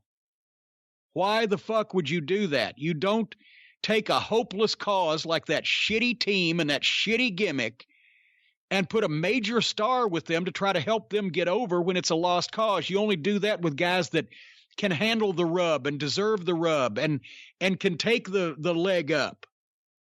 Matt Hardy could be a big difference in AEW, or they can bury him trying to get their outlaw bullshit over. It remains to be seen what they're going to do. Jim, I had a few questions that were sent in. I guess you retweeted something this morning, actually, as we're recording Sunday, about Jake the Snake getting his head shaved for AAA in 1994. Yeah. Somebody asked on Twitter, said this was the time where he was working for me briefly in Smoky Mountain Wrestling. He was the champion. And they said, did you know about this beforehand, that he was going to show up bald? Because I guess people have heard about when I had Doug Basham as my OVW champion and he walks in fucking bald, right? Because the creative team asked him to shave his head so they could see what he looked like. If they were so creative, they could have imagined. But yes, Jake told me that. Here's the story. He was so hot with that program with Conan, right? And that's where in 1994, Jake had been out of the wrestling mainstream in this country for a couple of years, and he had his own issues. Some of those issues led to him no-showing my event in Marietta, Georgia, that was 11 miles from his fucking house. And I think he was working for Ron Scholar, who was trying to do some AAA shows in this country. And he was I think he went on a couple of tours for John Arezzi, didn't he? That's around right. That same time. He was really working for you and then Antonio Pena, along with Ron Scholar and also John Arezzi. Those were really the only people booking him in 1994. And, I guess I got off easy because I had made the deal with him to just come in and do TV in my major towns, Johnson City, Knoxville, Marietta, and I think, he was booked once in Barberville that he didn't come or whatever. Barberville was a decent fucking town at that time. Anyway. How did you make the deal with Jake? You actually went to his house, right? Yes. I had found out, I'd gotten his number. Somebody had seen him, and they said, well, he looks pretty good. I thought, okay. And I'm not knocking Jake now. And he's come a long way. So this is 25 years ago. And we needed a new top heel. And everybody in the world knew who Jake the Snake Roberts was, and we knew he could cut a promo, and we knew he could work. It was just depending on what his personal life was like. So I got his number, and I called him. I said, Jake, because Atlanta is 3.5 hours down the road from Knoxville. He could drive up on a weekend and make these shows once a month. My TV was on Monday night. Nobody else ran on Mondays. So it was not like it was going to prevent him from doing anything he was doing, and I could work around his trips to Mexico. And it's not like he went to Mexico and spent weeks. He was going down for big events, and that's where he was hot and drawing a tremendous amount of money because the thing with him and Conan was red hot, right? So I drove down there and went to his house. And what was his wife's name? It's Cheryl, I think. Cheryl Roberts, yeah. Yeah. They were both there. And, he was nice. He was clear. He was living in a nice house. I said, this is what I want to do. I want to bring you in, work you with Tony Anthony, the dirty white boy, get the fucking belt from him. Let's, you can work with, I've not only got Tony, but Tracy Smothers, work with my baby faces. Let's see how it goes. It's the summertime. If you're happy and I'm happy, we'll continue it. But if not, we'll blow it off on my big show in August. And he was supposed to start in June. So it's going to be June, July, and August. And we'll see what happens from there. And it was literally like 4 days each month. So, and I think he made the May TV. The May TV taping was his debut. Yeah, no, it was May, June, July, and August. So it was 4 months because he debuted in May in Knoxville. And that's where I thought I had something because the house was really good. But the double main event was Jake Roberts versus Dirty White Boy and Bruiser Bedlam versus Randy Savage. The next month, we came back with no Randy Savage, just Jake, and it wasn't helped by that was the night that OJ was on the Bronco chase, but Johnson City didn't do, anything to write home about either. And Savage drew, Jake, maybe they're not so interested in. And he had won the belt on TV, and he had DDT'd the Dirty White Girl while Dirty White Boy was forced to watch. We went for as much heat as we could possibly get. I'm like, all right, well, we still got time to build. And my August show, that was Night of Legends that year. That was going to be the big show, and that's where he would finally drop the title back to White Boy. So he made May, and he made June. And the deal that he had made, I said, Jake, what do you want? How much you want? He said, I'll be fair. Pay me what you think I'm worth. Well, in May in Knoxville, it wasn't an issue. And also I knew kind of what he was making with other people, not in Mexico, but with other people. And also knew that it wasn't a flight across the fucking country and days away from home. It was driving up from Knoxville, right? So I can't remember, but I think he got oh God, I don't have my book in front of me, but he got between $500 and $750 for the volunteer slam event in May in Knoxville, which he was more than happy with. And I was paying cash too. Remember, this is 25 years ago. If everybody the fucking pay schedule has gone out of whack in the wrestling business since then. So he was happy with that. And then came June, and Knoxville did, that's why I say O.J. Simpson owes me $5,000, motherfucker, because Knoxville did one of the worst houses ever because everybody was home watching the goddamn Bronco chase. The next night, Johnson City did $3,000 more than Knoxville did, which never happened ever. So I went to him the second night in Johnson City. I said, Jake, we took a bath last night in Knoxville. Tonight was better. You know why? I said, we're building to something. And I think I gave him $600 or $700 for the 2 nights, which was more than I would have given anybody else. But I wanted him, to feel like we were trying. And he said, if you treat me fair, then I'll be fair with you. He took it with a smile on his face. And that's when his wife, who had ridden up with him from fucking Georgia, said, well, we just won't be back. I wanted to look at her and say, I don't recall booking your fucking cunt ass to begin with. You just came along for the ride. So Jake was happy. His wife was a fucking cunt, and I didn't give a shit. But we found out the cunt won. She was probably doing the shit with him because that's the next month, July, he no-showed Knoxville, Johnson City, and fucking Marietta. And that's when we had to just do different shit. And we iggy'd Jake out. But the reason why this story came up was because somebody asked did you know that he was getting his head shaved in advance? Yes, because he actually got $25,000 in cash, in American money, for that hair match in Mexico with Conan. And when he came back, he told us all the story. He took, God damn it, was it Scotty Riggs? I think it was Scotty Riggs. What did he used to work as, his original name? Scott Studd? Scott Studd, that's exactly, yes. Now that's Scott Studd because Scott Studd lived in Atlanta, and when his cunt wife wouldn't come with him, Jake would have Scott Studd drive him. Because there was apparently an issue also with his driver's license. So when they made this deal, he had them fly Scott Studd down to Mexico, and they went to the show, and per the arrangement, they had $25,000 in cash waiting on Jake once he got in the locker room.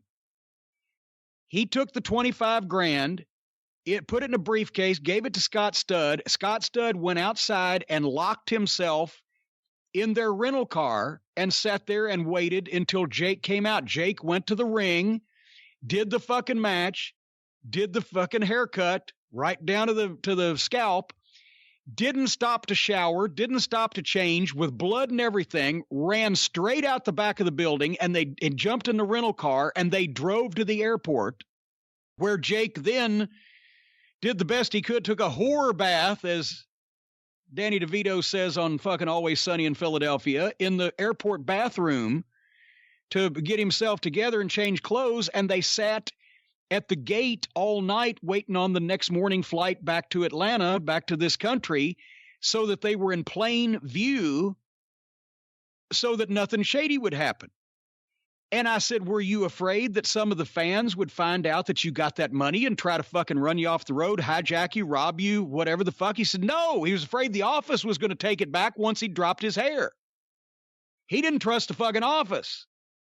So that's why he brought his bag man, and they had the plan. And back in those days, you may have been able to get a gun, across the border and on flights and everything. I know people that have.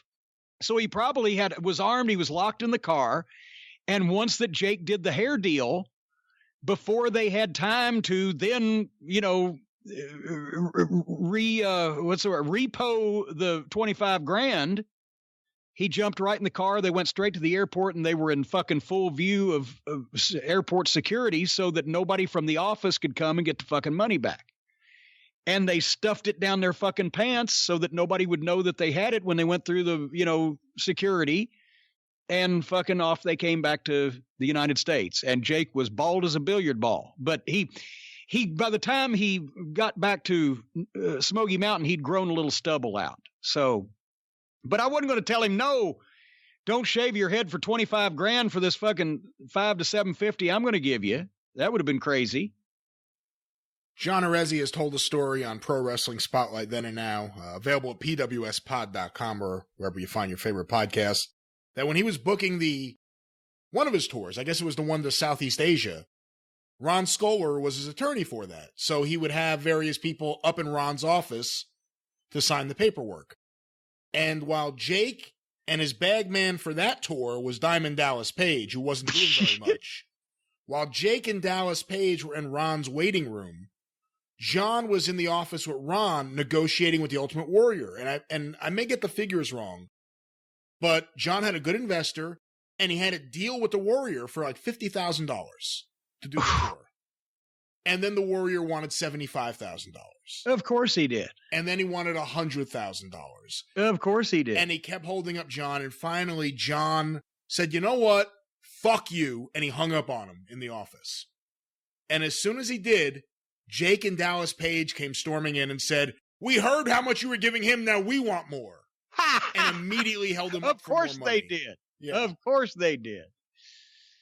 And there'll be many nightmare stories about Jake Roberts on the tour of Southeast Asia in John's upcoming book that Greg Oliver's writing with him right now. How would you like to travel Southeast Asia with Jake the Snake Roberts in the 90s? I heard from someone else, and I won't say who because I don't know if he wants his name attached to this, that Jake was smoking crack on the plane. On the plane. You say that like that's a shocking thing that would never happen. I mean, I understand smoking crack on the ground. I remember. Hey, I got one smoking for weed you. on the plane, but smoking crack on the plane, that's well, a bit much. The only time I've ever seen anybody smoke weed on a plane, and this is when we were in Dallas, and Southwest Airlines went everywhere for like $29, right? So you could go to El Paso, the other end of the state, and they actually had late night flights where you could get home. And I did that for a while, but then the last 6-8 weeks I was in fucking Dallas, two things happened. One, there was a horrible thunderstorm one night in Amarillo, and right as we were going to get on the last flight, the fucking lightning and the rain, and I said, fuck it. I stayed over, rented a car, and drove 330 miles back to Dallas the next day, but you could roll a bowling ball between Amarillo and Dallas. It's so flat. I made it in like 4.5 hours. But we got on this flight, and it was from El Paso. And I have never experienced turbulence like that. You can imagine me, right? But everybody else is freaking out too. It's bouncing up and down. You can see the wings moving and hear them creaking. That was this and I'm fucking latched onto this goddamn plane. It's only an hour flight. It seems like I was on it for like 3 years.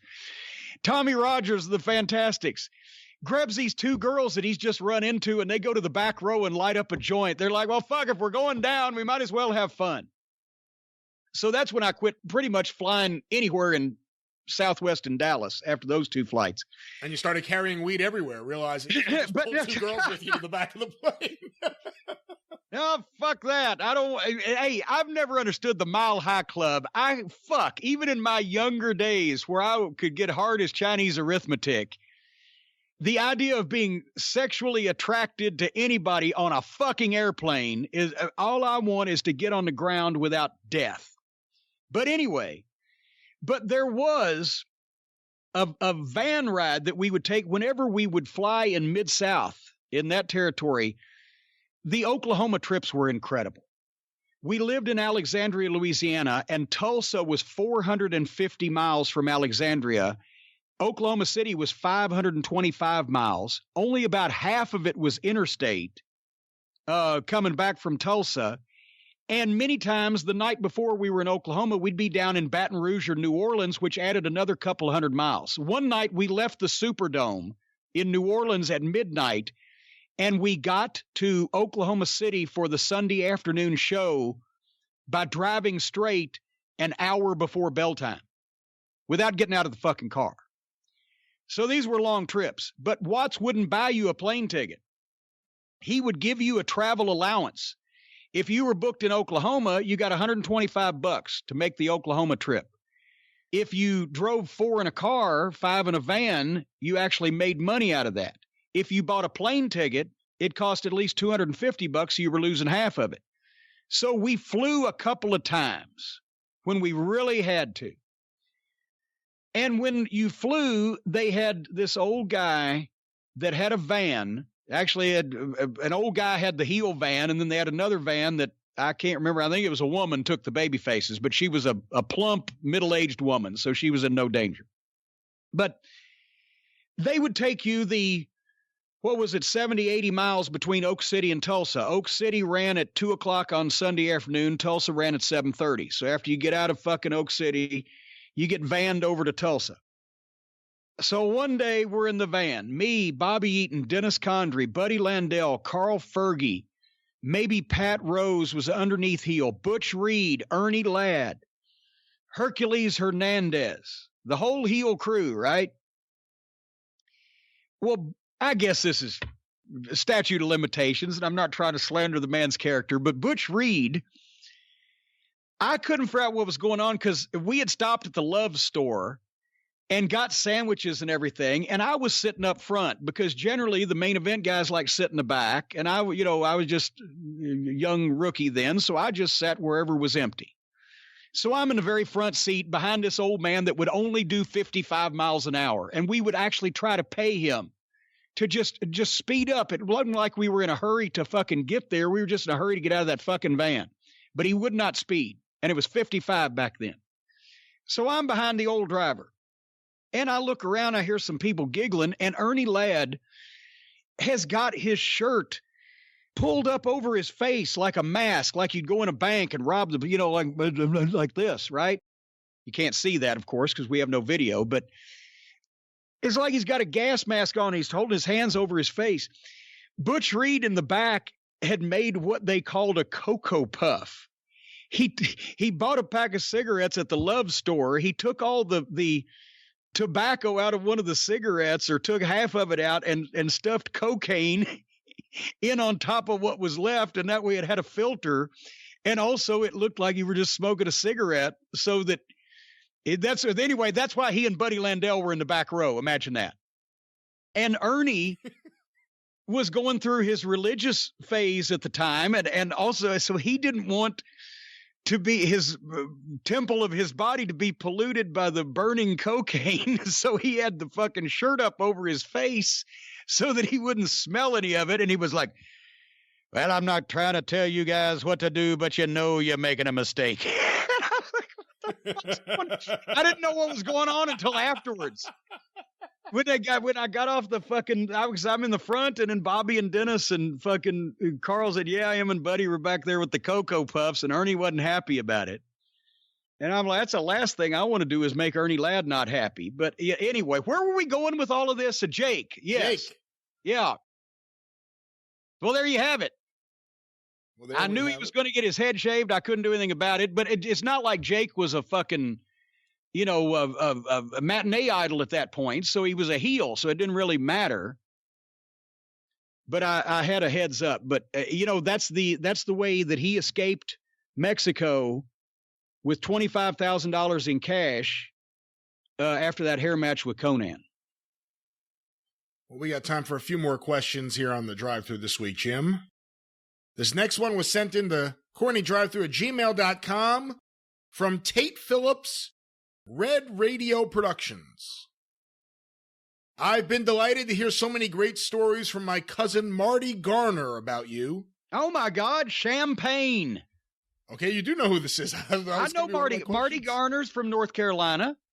He's one of the Hardy's boys. You seem to have left... Wait.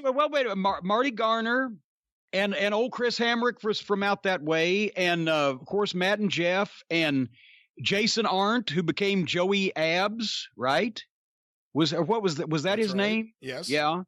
And Joey Mercury from there? No, not from there. He spent some time there, but Shannon Moore is another one of the guys. It was all of the Hardys group of guys. They were all basically the same age, and they started wrestling together. You seem to have left such a positive impression on him, and he holds you in the highest of regards. You may remember him as Champagne. Champagne. One of the stories. First name Sham, C-H-A-M. Last name Payne, P-A-I-N. That's why when I saw this, I thought this was another one of those. My uncle was a wrestler. You may have heard of him. The Spoiler. No, yeah. It's legit. I got Marty booked a few times on WWF TV, and I think we used him in Smoky Mountain, etc. So yeah. One of the stories he told me cracked me up, and I wanted to find out if you could validate it for me. I was told that Ricky Morton had developed a technique to make sure his opponent kicked out at the right time. Apparently, during the count, he would ram his finger into their butthole, making them kick out. After they came to their senses, he would inform them that they were, quote, a quart low. Please tell me this is true. That is true. All the way down to, you're about a quart low. That's called checking your oil. And Dick Murdoch used to do that too. And a lot of the, you would get a guy in a position where he was supposed to be in the dominant position, where he was either covering you or he had a hold on you or whatever. He's supposed to, basically he can't be flinching or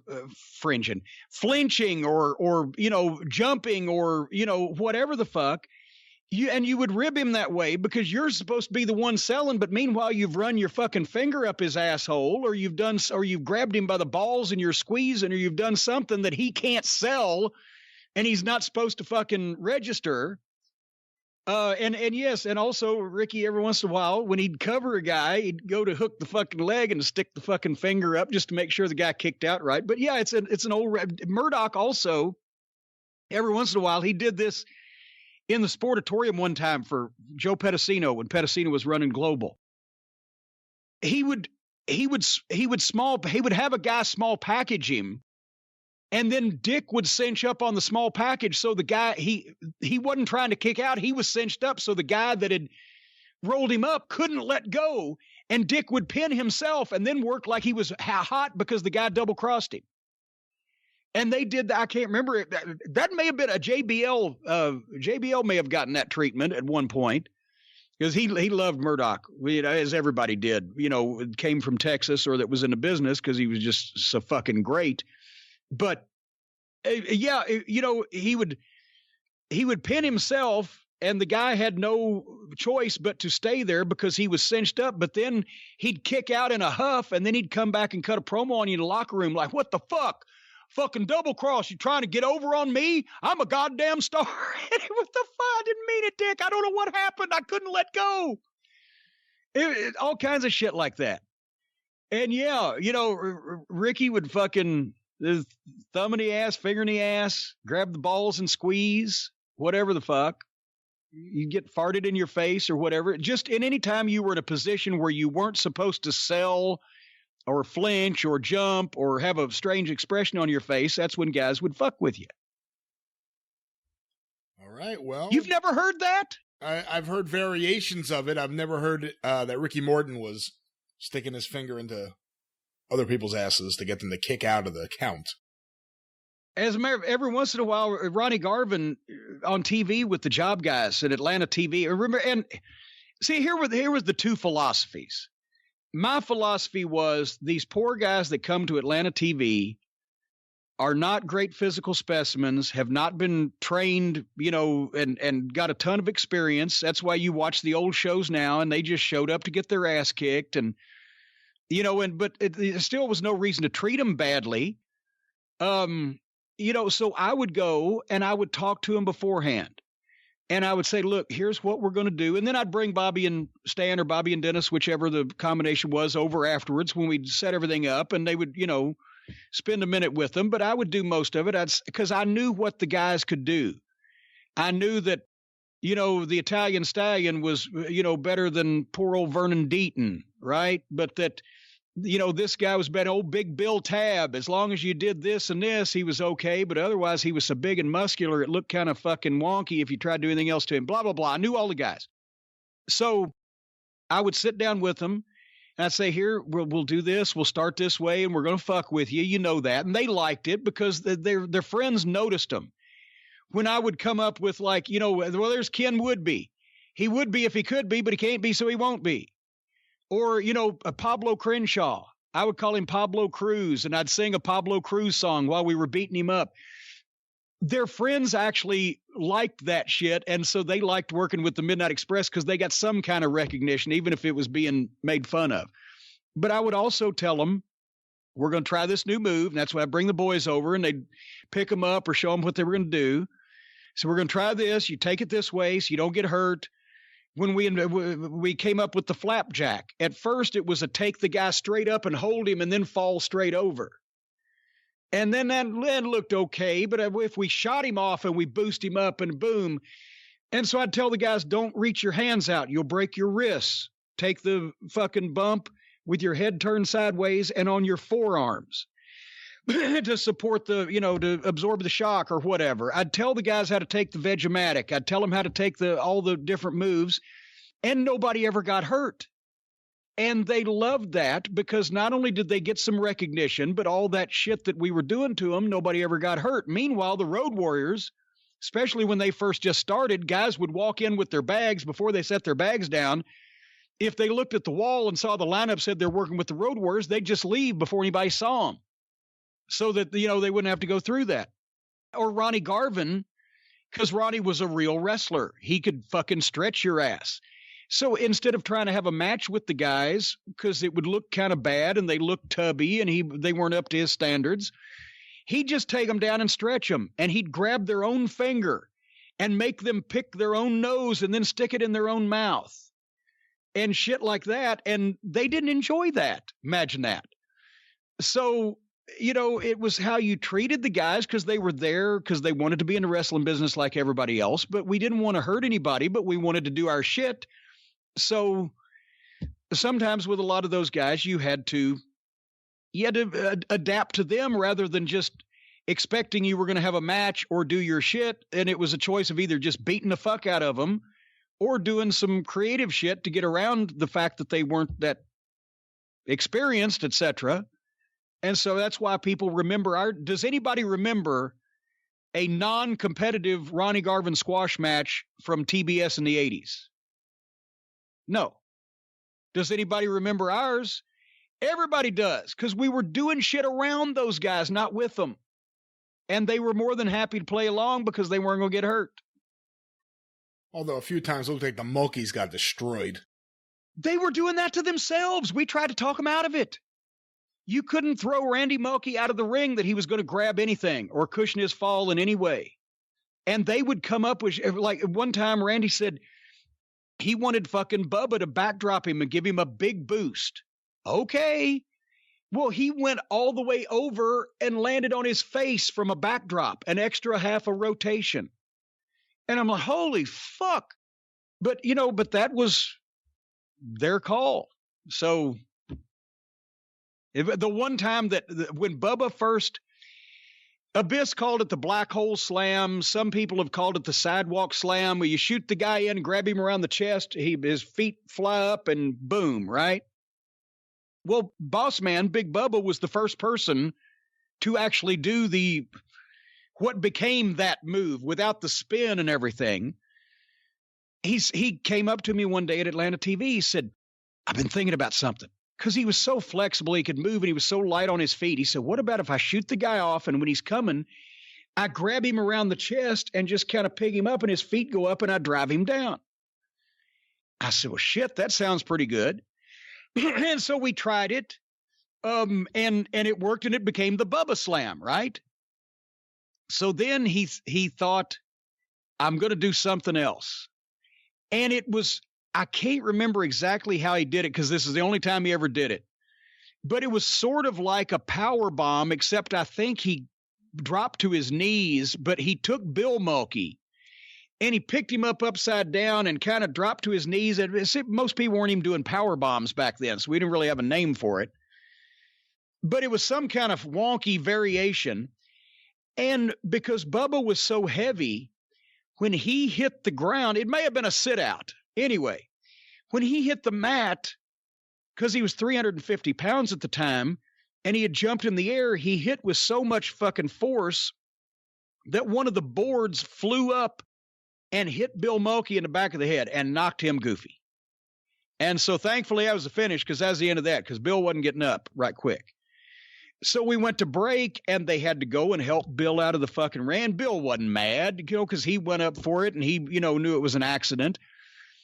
But they helped him out of the ring and Bubba's kind of standing there. And that's when Dusty uttered that immortal line. He came out of the fucking control room and came around and there's Bill laying there and everybody's going, squeeze my hand. Okay, he's all right. And Dusty made sure he was all right. And then he looked up at Bubba and he's got that finger and he pointed it right in his face. He said, don't do shit you don't know how to do. Do not do shit you do not know how to do.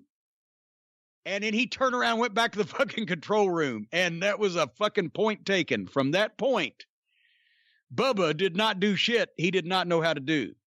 And we eased into everything because he was so strong and so big. We eased into everything from that point on. Because it was, it could have been worse, but that was one thing. And that's another time I learned a lesson from Dusty. Here's his own hand-picked monster that he's drawn a ton of money with. And the other guy is a job guy that works TV for $50 on weekends, but he's still one of the boys. And he still got hurt. And Dusty Rhodes, who was making $500,000 a year to Bill Mulkey's $50 a week, was still pissed that one of the boys got hurt unnecessarily. Well, our final question this week on the Drive-Thru, Jim, an extended edition for everyone stuck at home, was sent in on Twitter using the hashtag CornyDriveThru from Peter D. Hi, Jim. Thoughts on Jacques Rougeau?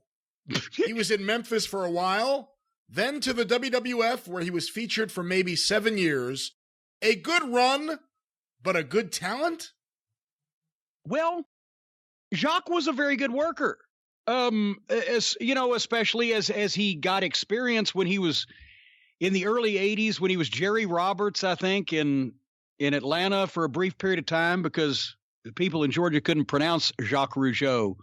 And they would have probably not liked him as a babyface because he was a foreigner. And then he came to Memphis as a babyface.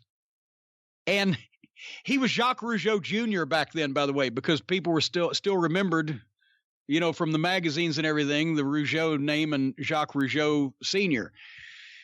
But we've told this before, but it's fucking hilarious. He was just so French Canadian. He just got so much heat. He just had that mouth and he just drove everybody nuts. And also because he was the son of, the Rougeau family in Montreal, and Jacques has been probably over the last, for a 20-year period there, the most successful independent promoter in the world, because when he would run Montreal, he would draw crowds at the Forum of 10,000 or more. The Rougeau name in Montreal still to this day is like a major sporting name, just like a football player, basketball player, NASCAR driver, whatever down here would be in their various part of the country. And he was a very good worker, but he was just so fucking annoying that he came in as a babyface in Tennessee and he had that accent. So already it's, one of the most famous stories in Memphis wrestling behind the scenes was they brought him in as a babyface and they were giving him a decent push, on the card, not as like a Bill Dundee, Austin Idol, Jimmy Valiant level babyface, but, decent on the card. But so finally, he gets a ride with Lawler, who was the booker at that point, from Memphis TV to Nashville. And I can't remember who else was in the car. Everybody retold the story. It may have been Dutch Mantell, but at any rate, they're going down the road, talking. Lawler's driving for once. And fucking, I guess he floated the idea of maybe turning Rougeau heel, or elsewise Jacques was like, can I get a bigger push or whatever, but basically the line was, he looked at Lawler, he said, what's the matter, bigger boy? You afraid I get over you? This fucking guy, it's Jerry Lawler in Memphis, who's not only the booker, but the biggest star by multiple increments. And this guy thinks if they give him a push as a babyface, he will get over Lawler. But just for that, the next fucking week on TV, they turned him heel. Because they figured, this guy, is so fucking annoying to us. He's got to be as annoying, and we'll let him talk as a heel in that fucking French accent and just let him be himself, and he'll get heat. So they turn him heel, and he comes out, he starts doing the heel promos, and this was when not everybody had music. Only the main event guys had music. And, if there's 20 guys on the card, you got music in 2 or 3 matches, right? It was just starting the transition. And basically, if it's the Fabulous Ones, if it's Jerry Lawler, if it's Jimmy Valiant, they got music. Rougeau wanted music. And they didn't want him to have the music. They didn't want to play music for everybody. No. So he went out and bought the biggest boombox. Do they still even have that term? The portable stereo cassette tape player that was 5 feet long with these giant speakers and 50 pounds at least, and you had to carry it on your shoulder like a giant TV camera. He went out and bought one of those, and he started playing his own music to the ring. Dirty Laundry by Don Henley. And he turned it up so loud, I know it must have given him brain damage because he had it on his shoulder, but you could actually hear it in some of these big buildings, even though it wasn't being played over the PA system. And he legitimately did that on purpose because they wouldn't let him play music. But then it was such a heat-getting fucking heelish, prickish thing to do that it became part of his gimmick. And I've actually got publicity pictures I took of him with that goddamn giant boombox on his fucking shoulder. And it just... Yeah. So I can understand, honestly, why that, Raymond Rougeau, meanwhile, fucking great guy. I'm not saying Jacques wasn't great. Jacques was just a bit of a, French-Canadian prick. Whereas Ray was kind of laid back. He was the one everybody liked. He didn't, piss anybody off. That's why he came out unscathed in the issue with the Bulldogs. But that's what, you can imagine Jacques Rougeau and Dynamite Kid being in the same locker room. They would grate on each other. When I heard about that, I said, well, if there's 2 people that probably would get into something, it'd be them. Jacques Rougeau, what's some of you think I'm going to get over you, bigger boy? Good Lord. How do you think the Midnight Express would have done against the Rougeaus in Montreal? Oh, my God, we'd probably gotten assassinated. Because they would have had a great match with them because either version of the Midnight Express has had classic matches with teams that weren't nearly as good as the Rougeau brothers. And especially with the level of love that they had for the Rougeau family in Montreal and what I could have said about French people on fucking television, I don't know we'd have got out alive because they had some fucking heat there. When they did that deal with Ronnie and Jimmy Garvin in 86, 87, they were drawing... Well, they were the second biggest, I guess third biggest promotion in North America behind the WWF and the NWA in Montreal, just on the strength of, that Montreal local promotion. They were outdrawing Vern. They were certainly outdrawing any of the territories that were left. Didn't they do a sellout in the Montreal Forum one time or come close to it? 15, 16, 17,000 people. That it was hot. So yeah, we would have got killed. All right. Well, with that, the drive-thru is closed. Let's play a song or two. You sound almost like a sigh of relief. No, it's been a good episode. I mean it. Really, well, really, truly. Let's get a couple. I'd like to see your tongue notarized. You just sound like Stewie Griffin on Family Guy. No, you're doing good. This first song submission was sent in by Mark in, I was about to say in Barrister, Sheffield, England. I don't know if he's saying he is a barrister or he's in Barrister, but Sheffield, England. Let's hear this.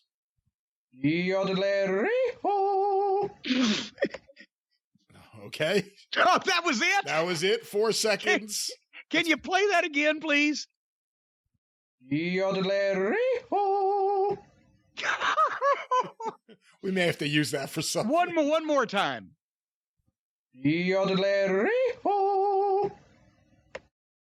Okay, there's somebody out in the cult of Cornette that can get creative just with that right there. Well, there it is from Mark. Good job, Mark. Short song, sort of like the shortest poem in the world. Have you ever heard that one? I'm not sure. The title is Fleas. The poem is Adam Had 'em. That's pretty funny. All right, well, let's get another one here. Now they're going to say you're just a groveling sycophant laughing at my bad jokes. Well, that's usually what I do. This one was sent in from Eric in Charlotte, North Carolina. It says, do not pass this email. Trying to see if there's anything in this note. He wrote a little bit of a long note here. I challenge you to produce something with more gusto, more fire, more passion, more vitriol, more finality, more conclusiveness, more conviction, more originality and personality, more talent and skill, more storytelling and emotion, more everything that's good in the world, more mama's cooking, more huge pop, more Sprite, puppy dogs, and sellouts in the world. Anything more fitting than this original composition and arrangement of a popular, pompous, potent, and powerful phrase. Something appropriated for a four-man barbershop quartet. All right, let's hear what this is after that build-up.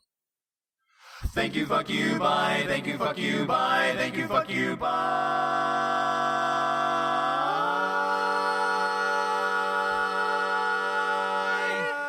Thank you, fuck you, bye.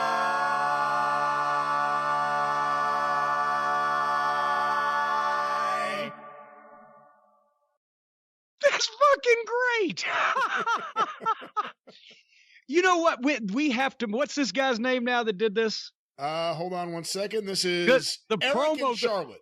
Eric and Charlotte. The promo and the build-up was longer than the song, but nevertheless, that's what they call a stinger in the audio business. And we get a stinger to go to break. We need to use that whenever we basically talk about some fucking pompous asshole that needs to be told to fuck off. We need to play that. Play us out, Johnny. All right, that sucked.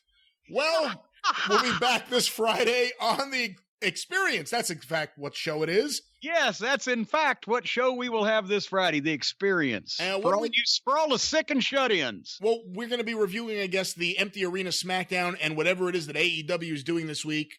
Yes, we got to find out about that and more virus updates and wrestling world updates. Oh, and yes, and we will have Evan Husney and Jason Eisner, the creative brain trust behind Dark Side of the Ring, which begins on Tuesday, March 24th on Vice TV with the 2-hour special on the Chris Benoit situation, and then will be 10 p.m. Eastern every Tuesday night there afterwards on Vice TV. I don't want to, I know some people, so I don't want to say anything where I get in trouble, but I've been given some advance knowledge and seen some things. And boy, if you'd seen what I've seen, this season is going to blow last season away. And this shit, and New Jack is a disturbing individual. Let me just say that, even more than I knew he was. And he's somewhat, I feel like the fucking Donald Pleasance character in Halloween, where I had the monster safely locked away, but I let him out of Smoky Mountain Wrestling to terrorize the world. And, but boy, oh boy. Anyway, you ain't seen nothing yet till you see this season of Dark Side of the Ring. He may not be Denzel, but he could be Denzel's friend. Wasn't that what they said in Beyond the Mat? I can't remember. Barry Blaustein brought him to like some casting agent. And they're like, well, he couldn't really be Denzel, but he could be Denzel's best friend. Oh my God. But that's why I told Horner one time in Smoky Mountain Wrestling, he was wondering why I wasn't going to put the belt on him in the big match with the Dirty White Boy. I said, because Tim, if this was a movie, you'd be the best friend. Anyway. Once again, The Experience debuts this Friday. We'll be back next Monday with the Drive Thru. You can hear both shows whenever you want, wherever you find your favorite podcasts, or on the official Jim Cornette YouTube channel. We are closing in on 100,000 subscribers. So thank you to everyone who's been subscribing and watching the videos there. tinyurl.com/official corny YouTube, or just go to YouTube and search for Jim Cornette for full episodes, clips of episodes, as well as omnibus collections. Jim Cornette, the official Jim Cornette YouTube channel. You can follow Jim on Twitter at @TheJimCornette. You can follow me on Twitter at @GreatBrianLast. You can hear me on the 605 Superpodcast. 605pod.com are available wherever it is that you find your favorite podcasts. The mothership. Don't forget Cornette's Collectibles at JimCornette.com. He's still going to the post office, even with the coronavirus closing By the way, I did wear gloves. In all honesty, I went in. There was actually one person in the entire post office when I went in there on Friday morning, and I had my surgical gloves on. I said, I got my coronavirus gloves. I'm shipping this shit until they stop shipping shit. T-shirts, action figures, autograph photos, books, DVDs, burger towels, restraining orders, and somehow always something more. JimCornette.com. Don't forget the new Patreon. Patreon.com/Cornette.